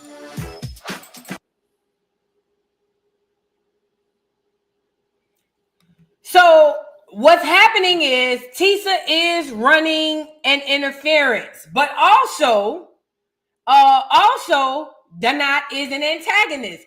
Two things can be true at the same time. Long story short, Donat and Gene end up meeting up inside the courthouse where something happened. I don't know what happened. Whatever it was happened, it happened. And now the Knot is on here talking about how he wanted to sue. This is the clear man who went and told the internet with 500,000 subscribers that the Knot got knocked out. Look. Was harassing him the day before, calling him all these names, calling him Uncle Phil. There's a video you can see. And apparently he punched out and knocked out D-Knot yesterday to the point where they told Gene Deal not to come back for a few days. No arrests were made or anything, but like, I don't know. And I just saw D-Knot a little bit ago trying to get into the main courtroom. And I think he was in the overflow. So I got to go talk to him. Maybe I'll get. This cracker is very manipulative and very. Not this cracker. But anyway, that's the man who came out and did the initial report. And this is when the Knot goes and confront the man and was like, why are you lying on your internet telling people that I got knocked out? And the man was trying to lie and say, I didn't say it. This is what they said. This is what the man was trying to say. But the Knot was like, you lying ass cracker. I seen you on your live saying it. I actually have it on my phone, cracker. And then the clear man was saying, well, whatever do you mean? The Knot, I didn't do anything or something like that. You know, whatever the case may be. This is all the drama. We haven't even talked about Diddy yet. This is just the YouTubers. This is just the YouTubers. Do I have another YouTuber to talk about? This is just the YouTubers. This not even the trial. This outside. This not inside. This on YouTube. This not at the courthouse. Girl, they gonna mess it up for everybody. They gonna mess it up for everybody. I think that everybody has some sort of fault in this situation, but I think that we should do better as YouTubers and represent ourselves better. Now, let's really be clear. The press are not professional, responsible, nice people. The press are very mean, pushy. They can do whatever. They will run over you to get a photo or an interview. So technically, like somebody said in the chat, what Tisa did ain't no different from what the Knot was doing. It's get it how you live when it come down to being pressed. It's get it how you live. It's you either sink or swim. That's what press life is all about. So technically, the Knot shouldn't be upset with Tisa because Tisa was doing what Tisa had to do. But then morally, legally, not legally, logically, I'm sitting there and I'm watching Tisa like, yeah, you know what you're doing, girl. Fault is on all sides. But the YouTubers is out there showing their ass. You feel what I'm saying? And y'all got to do better than this. And that's for you too, Gene Deal. Now, I want to get into Cameron. Cameron is a weirdo. So apparently Cameron went on live with the Punisher and was asking the Punisher details. Now he making it seem like he really just want to know what's going on between or what happened between the Punisher and Cassie. But to me, I heard, you want to know how I felt? I felt like you wanted to see if you want to know how the Punisher punish. But you know, I think all them rappers is gay anyway. So Cam gets the Punisher on live and he wants details on the experience with Diddy. The poor Punisher dude had to get on here and say, look, baby, it was rough. Diddy was over there jacking off, pacing back and forth. It was a lot going on. You feel what I'm saying? I couldn't finish. Let's get into it. This is weird. I always thought the nigga was gay with all that pink on anyway. It says, come get into this. Cameron recently interviewed the Punisher on his show. And let's just say he was really trying to get into the nitty gritty about what went down at Diddy's alleged freak-offs. Right out the gate, the Welcome to New York City rapper asked the exotic dancer, why is you interviewing this exotic dancer is gay? Who actually participated in these intimate sessions, what Cassie was like in bed. That's disrespectful. Now listen, the Punisher tried to swerve the diabolical question, but Cam kept the pressure on and eventually he answered. The Punisher explained that he was simply couldn't get there. He went on to recall, like I got a dude pacing back and forth, beating his joint. My senses were wilding, especially when I found out it was Puff. When I found out it was Puff, it got all the way worse because if you grew up in Harlem, I can't validate, but everyone knows there's rumors that he could be interested in dudes. So whole time, I'm semi-paranoid. So according to the Punisher, what he was saying was look, I ain't gonna hold you, bro. He was like, I was scared because this nigga pacing back and forth with a hijab on, jacking off. Then I found out it was Diddy. Plus, I done already heard that he's loose-wristed and like a little booty. You feel what I'm saying? So now I'm scared. My thing didn't work. It didn't work. Mine wouldn't work neither, and I don't have one. But if I had one, I'm pretty sure under those circumstances, it wouldn't work. Let's get into the Punisher and Cameron with his fruity ass. How was that pussy though? I mean, bro, even if it was fire. Bro, was the pussy good for family? Let's stop with political shit. We was Harlem time, my nigga. You 39th Street on 40th. Was the pussy, how was that pussy, my nigga? Bro, I'm gonna be honest with you, man. I couldn't get there, bro. Okay. Like I got a dude pacing back and forth, beating his joint. You know what I'm saying? Yeah. My peripherals, my spider senses is wilding. You know what I'm saying? And especially when I found out it was Puff. When I found out it was Puff, it got all the way worse because if you grew up in Harlem, if you grew up in that era, I can't validate it, but everybody knows there's rumors, right? Right. I'm gonna be honest. I don't think Cam gives a damn about how Cassie's vagina is. He don't give a damn. That ain't the question he wanted to ask. There's rumors that he could be, you know, interested in dudes. So the whole time I'm semi-paranoid. Like I wrote in my book, bro, for real. I got a hearing problem. Right. And sometimes when he would give her directions, I would hear like something completely different. He'll say, yo, I like the position you in. And I'm like, yo, did he just say I wish I could penetrate him? Like, you know what I'm saying? What? Like, I'm hearing, like, what? I didn't hear that part. Did he say he wish he could penetrate you? Oh. Yo, hold on. Wait, what did he just say? Like, so basically, you never could get comfortable because. So let's just be clear and get the elephant out the room for the audience. You're not gay, you're saying? Absolutely not. Right. My nigga. How was that pussy? Yeah.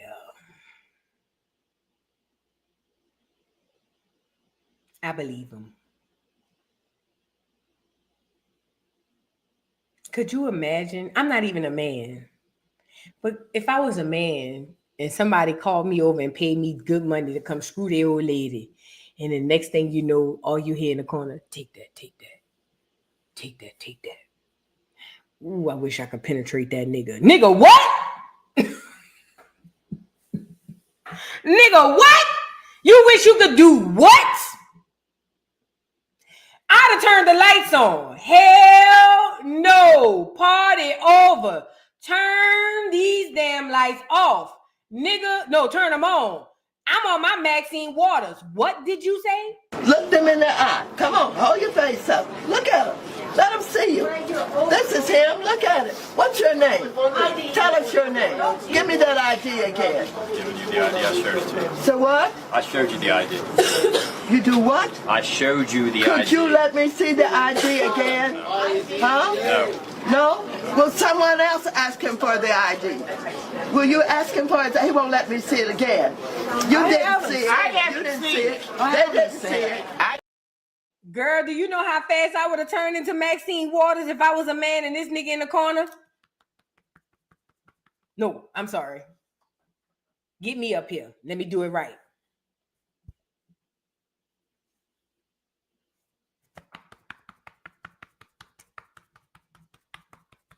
Ooh, I wish I could penetrate that nigga. Bitch, girl, 911. 9.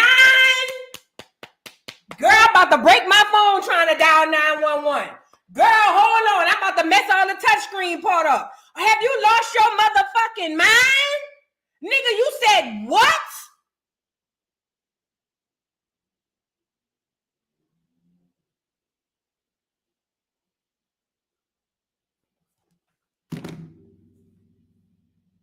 You said what? Could you imagine? Seriously, could you imagine? Think about it. Lights down, ambiance set, Joce in the background. It's been an hour since you've been gone, but it's too long, so come back home. And you got this fine man you done found off a Craigslist girl And he coming in, he got a rose in his hand, rose petals on both his nipples. You feel what I'm saying? That thing is thinging. It's another light pole hanging between his legs. Do you hear me? And you just laid there full of that, whatever you own, like this. I can't live without you, so I cry for you. Yeah, that's you. He pull your hair softly behind his ear, behind your ear, and kiss you right here under your ear, right here. That's where he kiss you at, right there under the ear, just to let you know he care. Kissing you right there. Then you get on into it. This nigga in here, he in. It's good. Girl, the faucet has been turned on and stuck, okay? Then all of a sudden, the bridge come. You say you're everything I knew. And all of a sudden, all you see from your peripheral, do you hear me? Hold on, let me do it right, because I don't want you to see nothing but the eyes.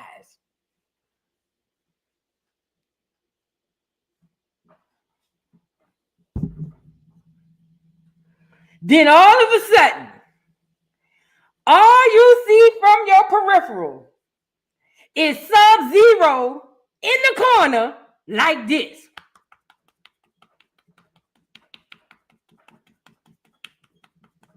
Ooh, I wish I could penetrate that nigga. Throw the whole freak off away, bitch. I'm calling 911. I'm calling the police at this point. At this point, the police is on the way. Yeah, I don't care if I was buying ass, I'll go to jail. The police is on the way. Okay? Because at this point in time, and in these times, something ain't right. Okay? I'm on the number with 9 to the 1 and also the other one. Because what we're not going to do is make me feel uncomfortable in my own freak off. Okay? That's what we're not going. I refuse to be uncomfortable at my own freak off. And if Diddy is in the corner, if he's in the corner over there with that bull, throw the whole freak off away, get the police over here. I want them both arrested, period, point blank. So for the punisher, the Cam must want you to punish him. That's what that was giving me. Cam don't want to know how that girl's coochie is. Cam don't give a damn how Cassie's coochie is. He could care less about Cassie's coochie. What he wanted to know was the details about the dinner. In my opinion, I could be wrong. I don't know. I could be wrong. But at the end of the day, this was very distasteful, very ugly, and very fruity and loose-wristed of you, Cam. Girl, y'all ain't here talking about rap like Cam. Let me see if I can freestyle like Cam. Let's do our regular soda popping on pop. Soda pop popping on a soda pop pop. I told my niggas to hug the block, cause soda pop popping on a soda pop pop. Invite the dude in the room for a freak off. The nigga turning me on and turning me off. I told the nigga turn down the lights. And then he said, I don't know if that's all right. So I spent and turned the block and soda pop popping on the soda pop pop. Cause soda popping on pop. Soda pop popping on the soda pop pop. I told my niggas to hug the block, cause soda pop popping on the soda pop pop. Okay? That's the Cam song. Now, while this is going on, it was alleged that Trump was gonna pardon Diddy. Allegedly.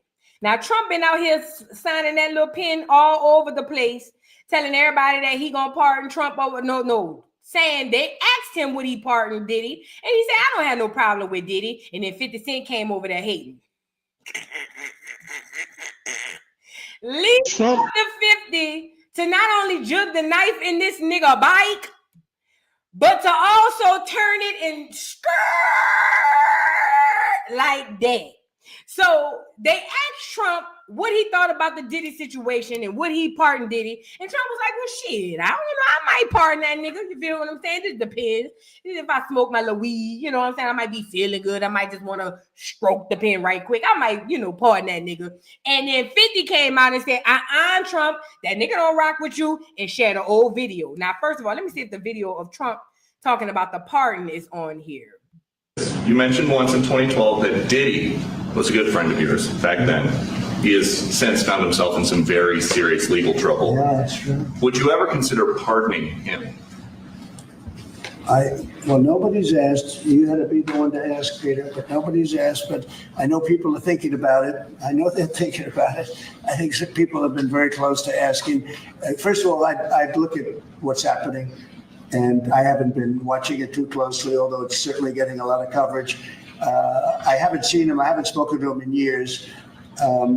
He used to really like me a lot, but I think when I ran for politics, he sort of that relationship busted up from what I read. I don't know. He didn't tell me that, but I'd read some little bit nasty statements in the paper all of a sudden, Trump is 1,000% right, because this is what happens.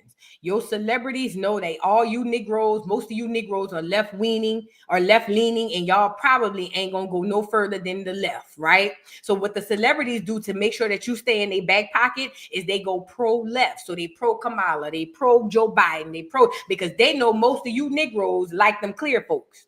They don't care about the clear folks. As a matter of fact, financially, it makes no sense for them to even back these people because money-wise, it takes out of their pockets. But what happens is when it's time for politics to happen and Trump to run, all those folks, Boosie included, who was over there pro-left, even though the left don't pardon hardly none of them niggas, pro-left. The moment Trump go, he was cool friends with him at all the parties. Every time you turned around, Trump was around a bunch of niggas. All the rappers rapped about Trump. Everybody liked the Trump. Now he starts running for president. Now he's a racist. But this is where it comes back to bite you in your ass. For all them celebrities running behind the left ain't gonna give you the things that you could possibly get if you played both sides. The dumbest thing Black Americans do is be loyal to a party. I don't care if it's the right or the left. But long story short, when Trump said he used to like me, but then when I started running for politics, then things might have changed, but he didn't tell it to me. You are absolutely right, Trump, because as long as that nigga was on that vote or die campaign, on that Obama shit, on that bull crap with Scammer and all them other folks, he didn't give a damn about you. So I say leave him. That's just me. I say leave him. It's different. You become a much different person when you run for politics and you do what's right. I could do other things, and I'm sure he'd like me, and I'm sure other people would like me, but it wouldn't be as good for our country. You mentioned once in 2012 that. So that's what he had to say about the pardon. He said he don't mind. He might do it. It depends on what happens and if it comes across his desk, okay? So then 50 Cent said, he said some really bad things about Trump. It's not okay. I'm going to reach out so he knows how I feel about this guy. So now here comes 50 with his hating ass talking about, nah, Trump, don't pardon that nigga. He don't even rock with you. Now, let's get into the video 50 came out and played of Diddy talking down on Trump. Look. Trump gets elected, I really do believe in my heart there'll be a race war. That's why this message is not just to black people. You know what I'm saying? This message is to everybody. This man is really trying to turn us against each other and put us in a situation. America messed up. Trump gets elected. You want to know what's crazy about what he just said about Trump starting a race war? Those are all talking points. Diddy don't believe that. They're talking points because guess what? Let's say there is a race war. You think somebody like Diddy would be affected by it? No. Them celebrities be repeating talking points. Now, all the celebrities who was repeating them talking points, now they need Trump. And now Trump is over there signing pardons that everybody want their hand out. I ain't gonna lie. I'm with 50. Fuck that nigga. No. Let him go ask the left to get him up out of there. All that work, All them years, all that hard work Diddy did with that vote or die campaign, with him Diddy is the reason we know Obama. If it were not for Obama popping up at that house party with Diddy, we would not know him. It was Diddy single-handedly helped the left and did everything he could for the left. Diddy need to be reaching out to them people on the left. Ain't New York a left-leaning place? Ain't New York a place where it's buku liberal? I know Jersey is. Is New York liberal? And if so, he need to be reaching out to them people. But 50, you a bitch ass nigga for this too. I ain't gonna lie. Because this is something I would say to myself, but I'm not gonna go out my way and try to hate on a nigga. But you a bitch ass nigga too.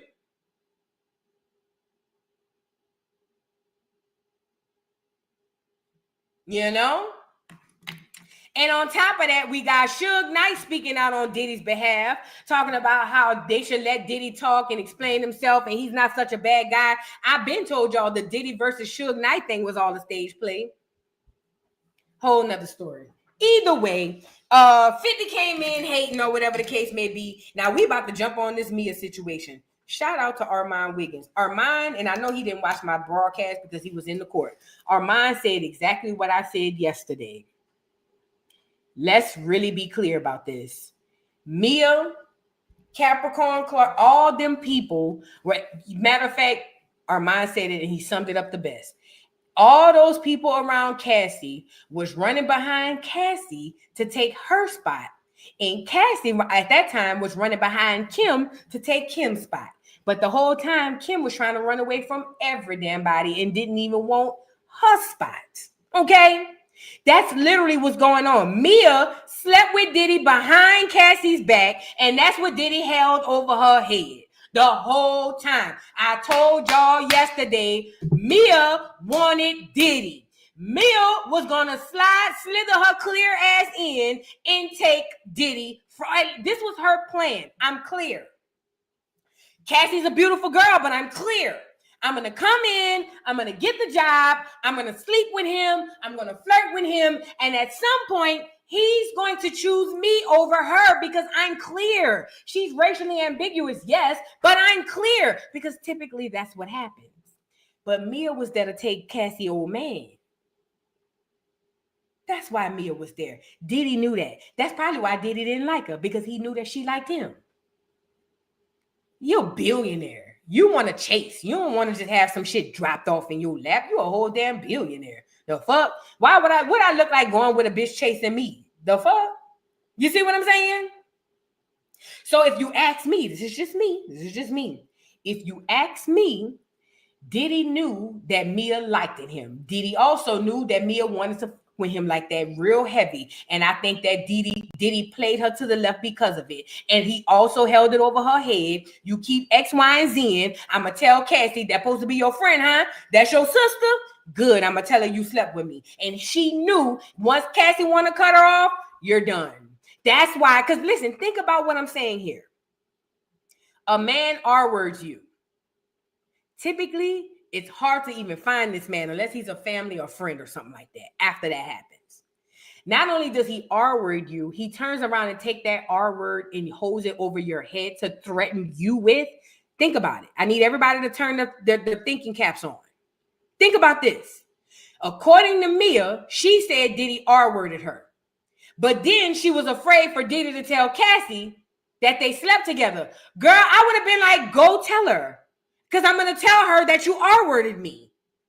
As a matter of fact, I would love for you to put it on record that we did have some sort of intimacy so that I can go file my police report.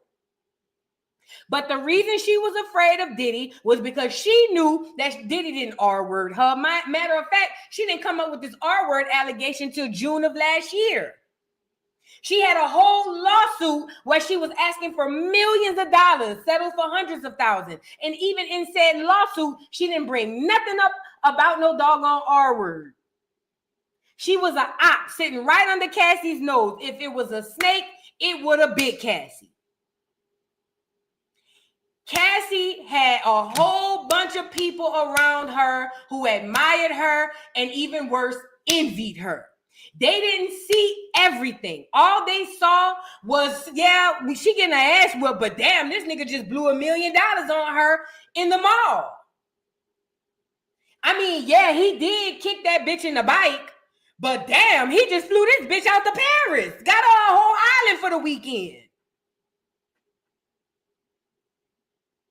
There are a lot of people who were sitting around Cassie playing friend, but they really was there envying her, thinking that the grass was greener on the other side, not knowing everything that Cassie was going through.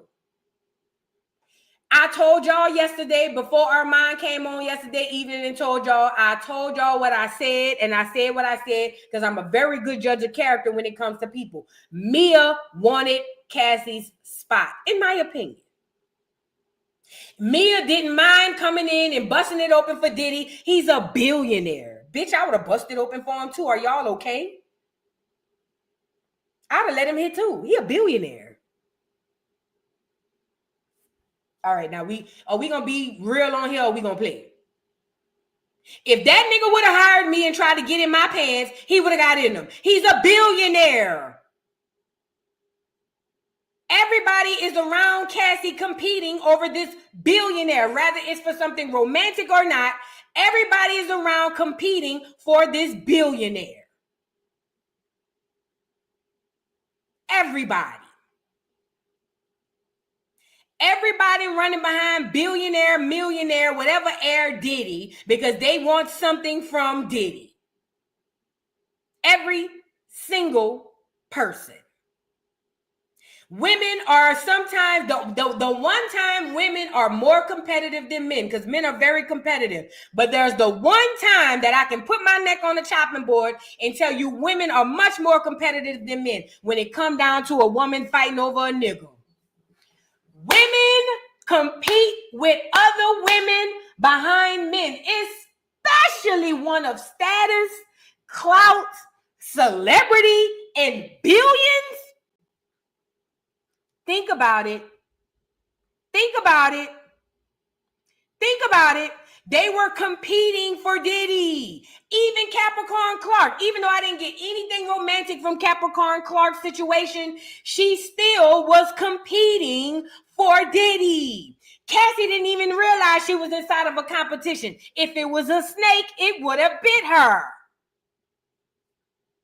I'm telling you what I know, not what I think. Every single person around Diddy, from the staff to the friends to the co-workers to the family, everybody was around to gain. They didn't give a damn what Diddy did to Cassie. Let's call a thing a thing. Them people didn't give a fuck about how him popping Cassie upside the head. They don't give a damn. You think Capricorn Clark was on her vacation with Rihanna in San Tropez, wondering and worried about Cassie? Let's put it in perspective. Do you think when Capricorn Clark was working for Diddy and this bitch was running around here all over the world, hanging out with Forehead, you think she was on that yacht with Forehead saying, damn, I hope Cassie all right? Hell no. Even after everything she testified to, even after everything she said and witnessed, she still said, if he hired me back tomorrow, I'm clocking in.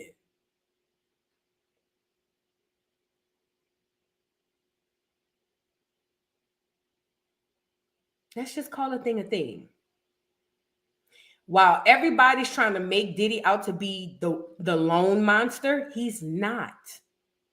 Every single person that was around Diddy who either watched and didn't do anything about some of the things that he did or did, every person around him is just as evil. You got to be an evil mother plucker to watch somebody do another person dirty and still pull up the next day. You have to be a selfish, evil mother plucker to walk to be at work with your boss and watch your boss punch somebody or kick somebody, split their head wide open, stomp them out in the corner, and then you come clock in the next day. You have to be a monster too. You have to be sick. You cannot be a sane, normal person, watch that, and then come back to work like nothing happened. You can't. It's impossible. The brain ain't used to seeing that type of stuff on random day-to-day basis. So the fact that all these folks had all these stories about all the times Cassie got their ass whooped, but they all came back to work tells me that Diddy ain't the only evil monster here. Every single one of them people, all of them, they all evil monsters too, bitch. Let's have a monsters party. All y'all hoes is evil. And I said what I said, and I'm not taking it back. Even the innocent ones, you saw it, you ain't do nothing, you stayed. The only person I'm giving a pass to is the clear assistant who quit the time he saw Diddy pop Cassie. That's someone with a conscience. That's someone with a moral compass. That's someone who says, okay, the money is good. I need this exposure, but God damn it, the way my brain and my morality set up, I can't sit here and watch you do this to this lady, bro. I'm out. You have somebody who walked away from an opportunity with Diddy. At one point in time, Diddy was the biggest celebrity all over the world at one point. And you have somebody who walked away from that opportunity because their moral compass would not allow them to stick around and watch this man do to these people what he's doing to those people. That's the only person that I give a pass to. Everybody else, you're just as, if you haven't heard it anywhere else, you're hearing it here. If you were on the team with Diddy and you witnessed anything that Diddy did and you did nothing, or even if you did something and you came back to work the next day and the day after that and the day after that and the day after that, you are, look in the mirror. Monster, yeah. Diddy ain't the only monster here. Diddy is not the only monster here. Do you know how left it could have went when he had Capricorn Clark show him where Kid Cudi stayed? What if he'd have went to Kid Cudi house and Kid Cudi would have saw them niggas pulling up, didn't know who they was, and a shootout would have ensued, and either Diddy and or Kid Cudi could have lost their lives because you want to be. You see what I'm saying? Do you know the amount of people that could have lost their lives or probably have lost their lives from STIs and STDs from Crater Mouth Cassie over there trying to appease Diddy? Crater Mouth Cassie sucking every peen she could find, but it feel like a goddamn volcano inside of her mouth.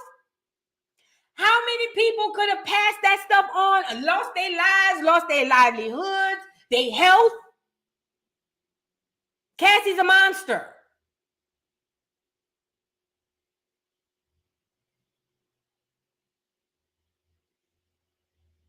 They were finding random people on the internet having unprotected sex. And she was already rumored to have herpes by Johnny Oddie. What is his name? John Oddie?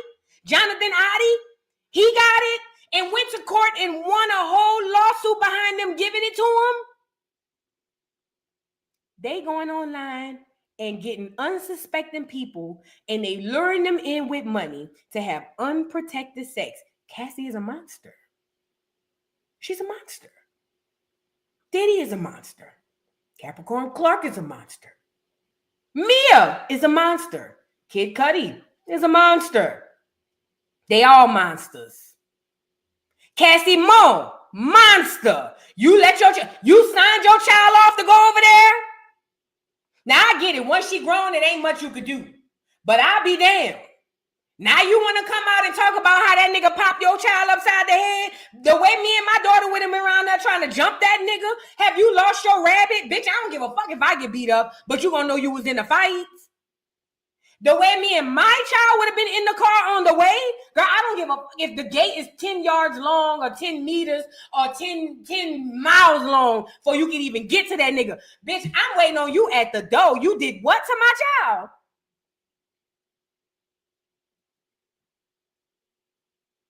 Because me and mine pulling up. I don't know about everybody else.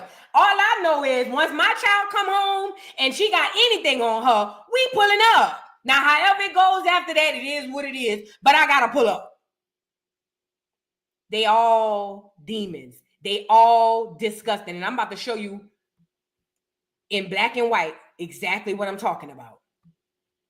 So now, Mia, I want to go over some of her testimony. Mind you, they done caught her in all types of lies. They done figure out that she basically on here clout chasing a bag, chasing money. And the whole time she lying about being R-worded by Diddy. She was never R-worded. She gave it up because that's a billionaire. A lot of women would give it up to a billionaire. Not all, but a lot of women would give it up to a billionaire nigga.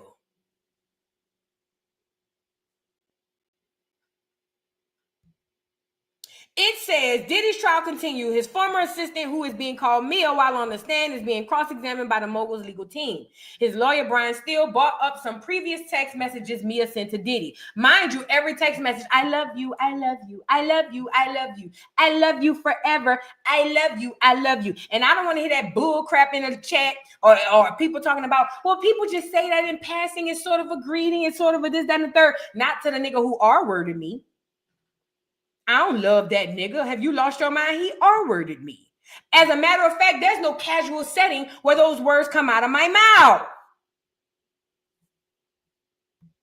Then he goes on to say, Mia is asked about a text message from 2019 in which she told Diddy that she had a nightmare. This is the part that got me. In which she was trapped in an elevator with R. Kelly and being chased by him. And Diddy saved her. So you mean to tell me the nigga who R-worded you is your savior in your dream? Our mom mentioned this, but he didn't go far enough in the detail. If you having dreams that your abuser is your savior, you need deep, intensive therapy. There's something going on when your abuser becomes your savior in your dreams. Your dreams are still, your brain never sleeps. Let's really be clear. This is why you dream. Every night, every person, every human has a dream. You may not remember it, but you do, because your brain never sleeps. When it sleeps, you die. That's when your brain sleeps, when you're dead. Okay? So, with that being said, if she's having, and I don't believe it, but let's just say it's true. If she had a dream about her abuser being her savior, she needs deep, intensive therapy because there's something very, very wrong there. And then you say you got one abuser saving you from the other, R. Kelly. You too old, baby. I don't know why you had a dream about R. Kelly chasing you in the elevator. Bitch, do you look, girl, I beg your high school pardon. R. Kelly? And you clear? R. Kelly like black girls. He don't even like the clears. Not for real, for real. Girl, bye. Let's get into still question her about being saved by someone she alleged raped her. It says, however, the prosecution objected to his question and the judge demanded that he rephrase it. I never understand these objections because once I hear it, I can't unhear it. So it is what it is. Steele began his line of questioning with a rundown of Mia's resume. He asked her about her experience prior to working for Diddy, and asserted her resume stated she had the ability to multitask, had thick skin, and was able to deal with uncomfortable situations. Mia denied in his sentiments and stated, I'm not sure I wrote that. When asked if she is a strong person, Mia told Steele she feels she's good at teaching people, not necessarily at enforcing things. Steele presented 2019 text. Mind you, she was allegedly touched earlier than 2019. So in 2019 text messages, they put those in the evidence, and this is in which Mia told Diddy she had a nightmare about being chased by R. Kelly. She said, I had a nightmare, I was being chased by R. Kelly, and you saved me. Steele, this is the attorney. So you mean the person you say R-worded you, that's the person who saved you? Then the judge. The prosecution objected to Steele's question, and Judge Submarinian, subhuman, whatever, demanded he rephrase it. Well, too late. I already said what I said, okay? So now, here we are. He's pulling out text messages that this girl, I love you, Puff, I love you, Daddy, I love you, Puff Daddy, I love you, I love you, I love you. And her only responses to this stuff was, well, I didn't know. I had to go to therapy. Girl, the man threatened to unalive you. You don't need therapy to tell you that that's a bad situation.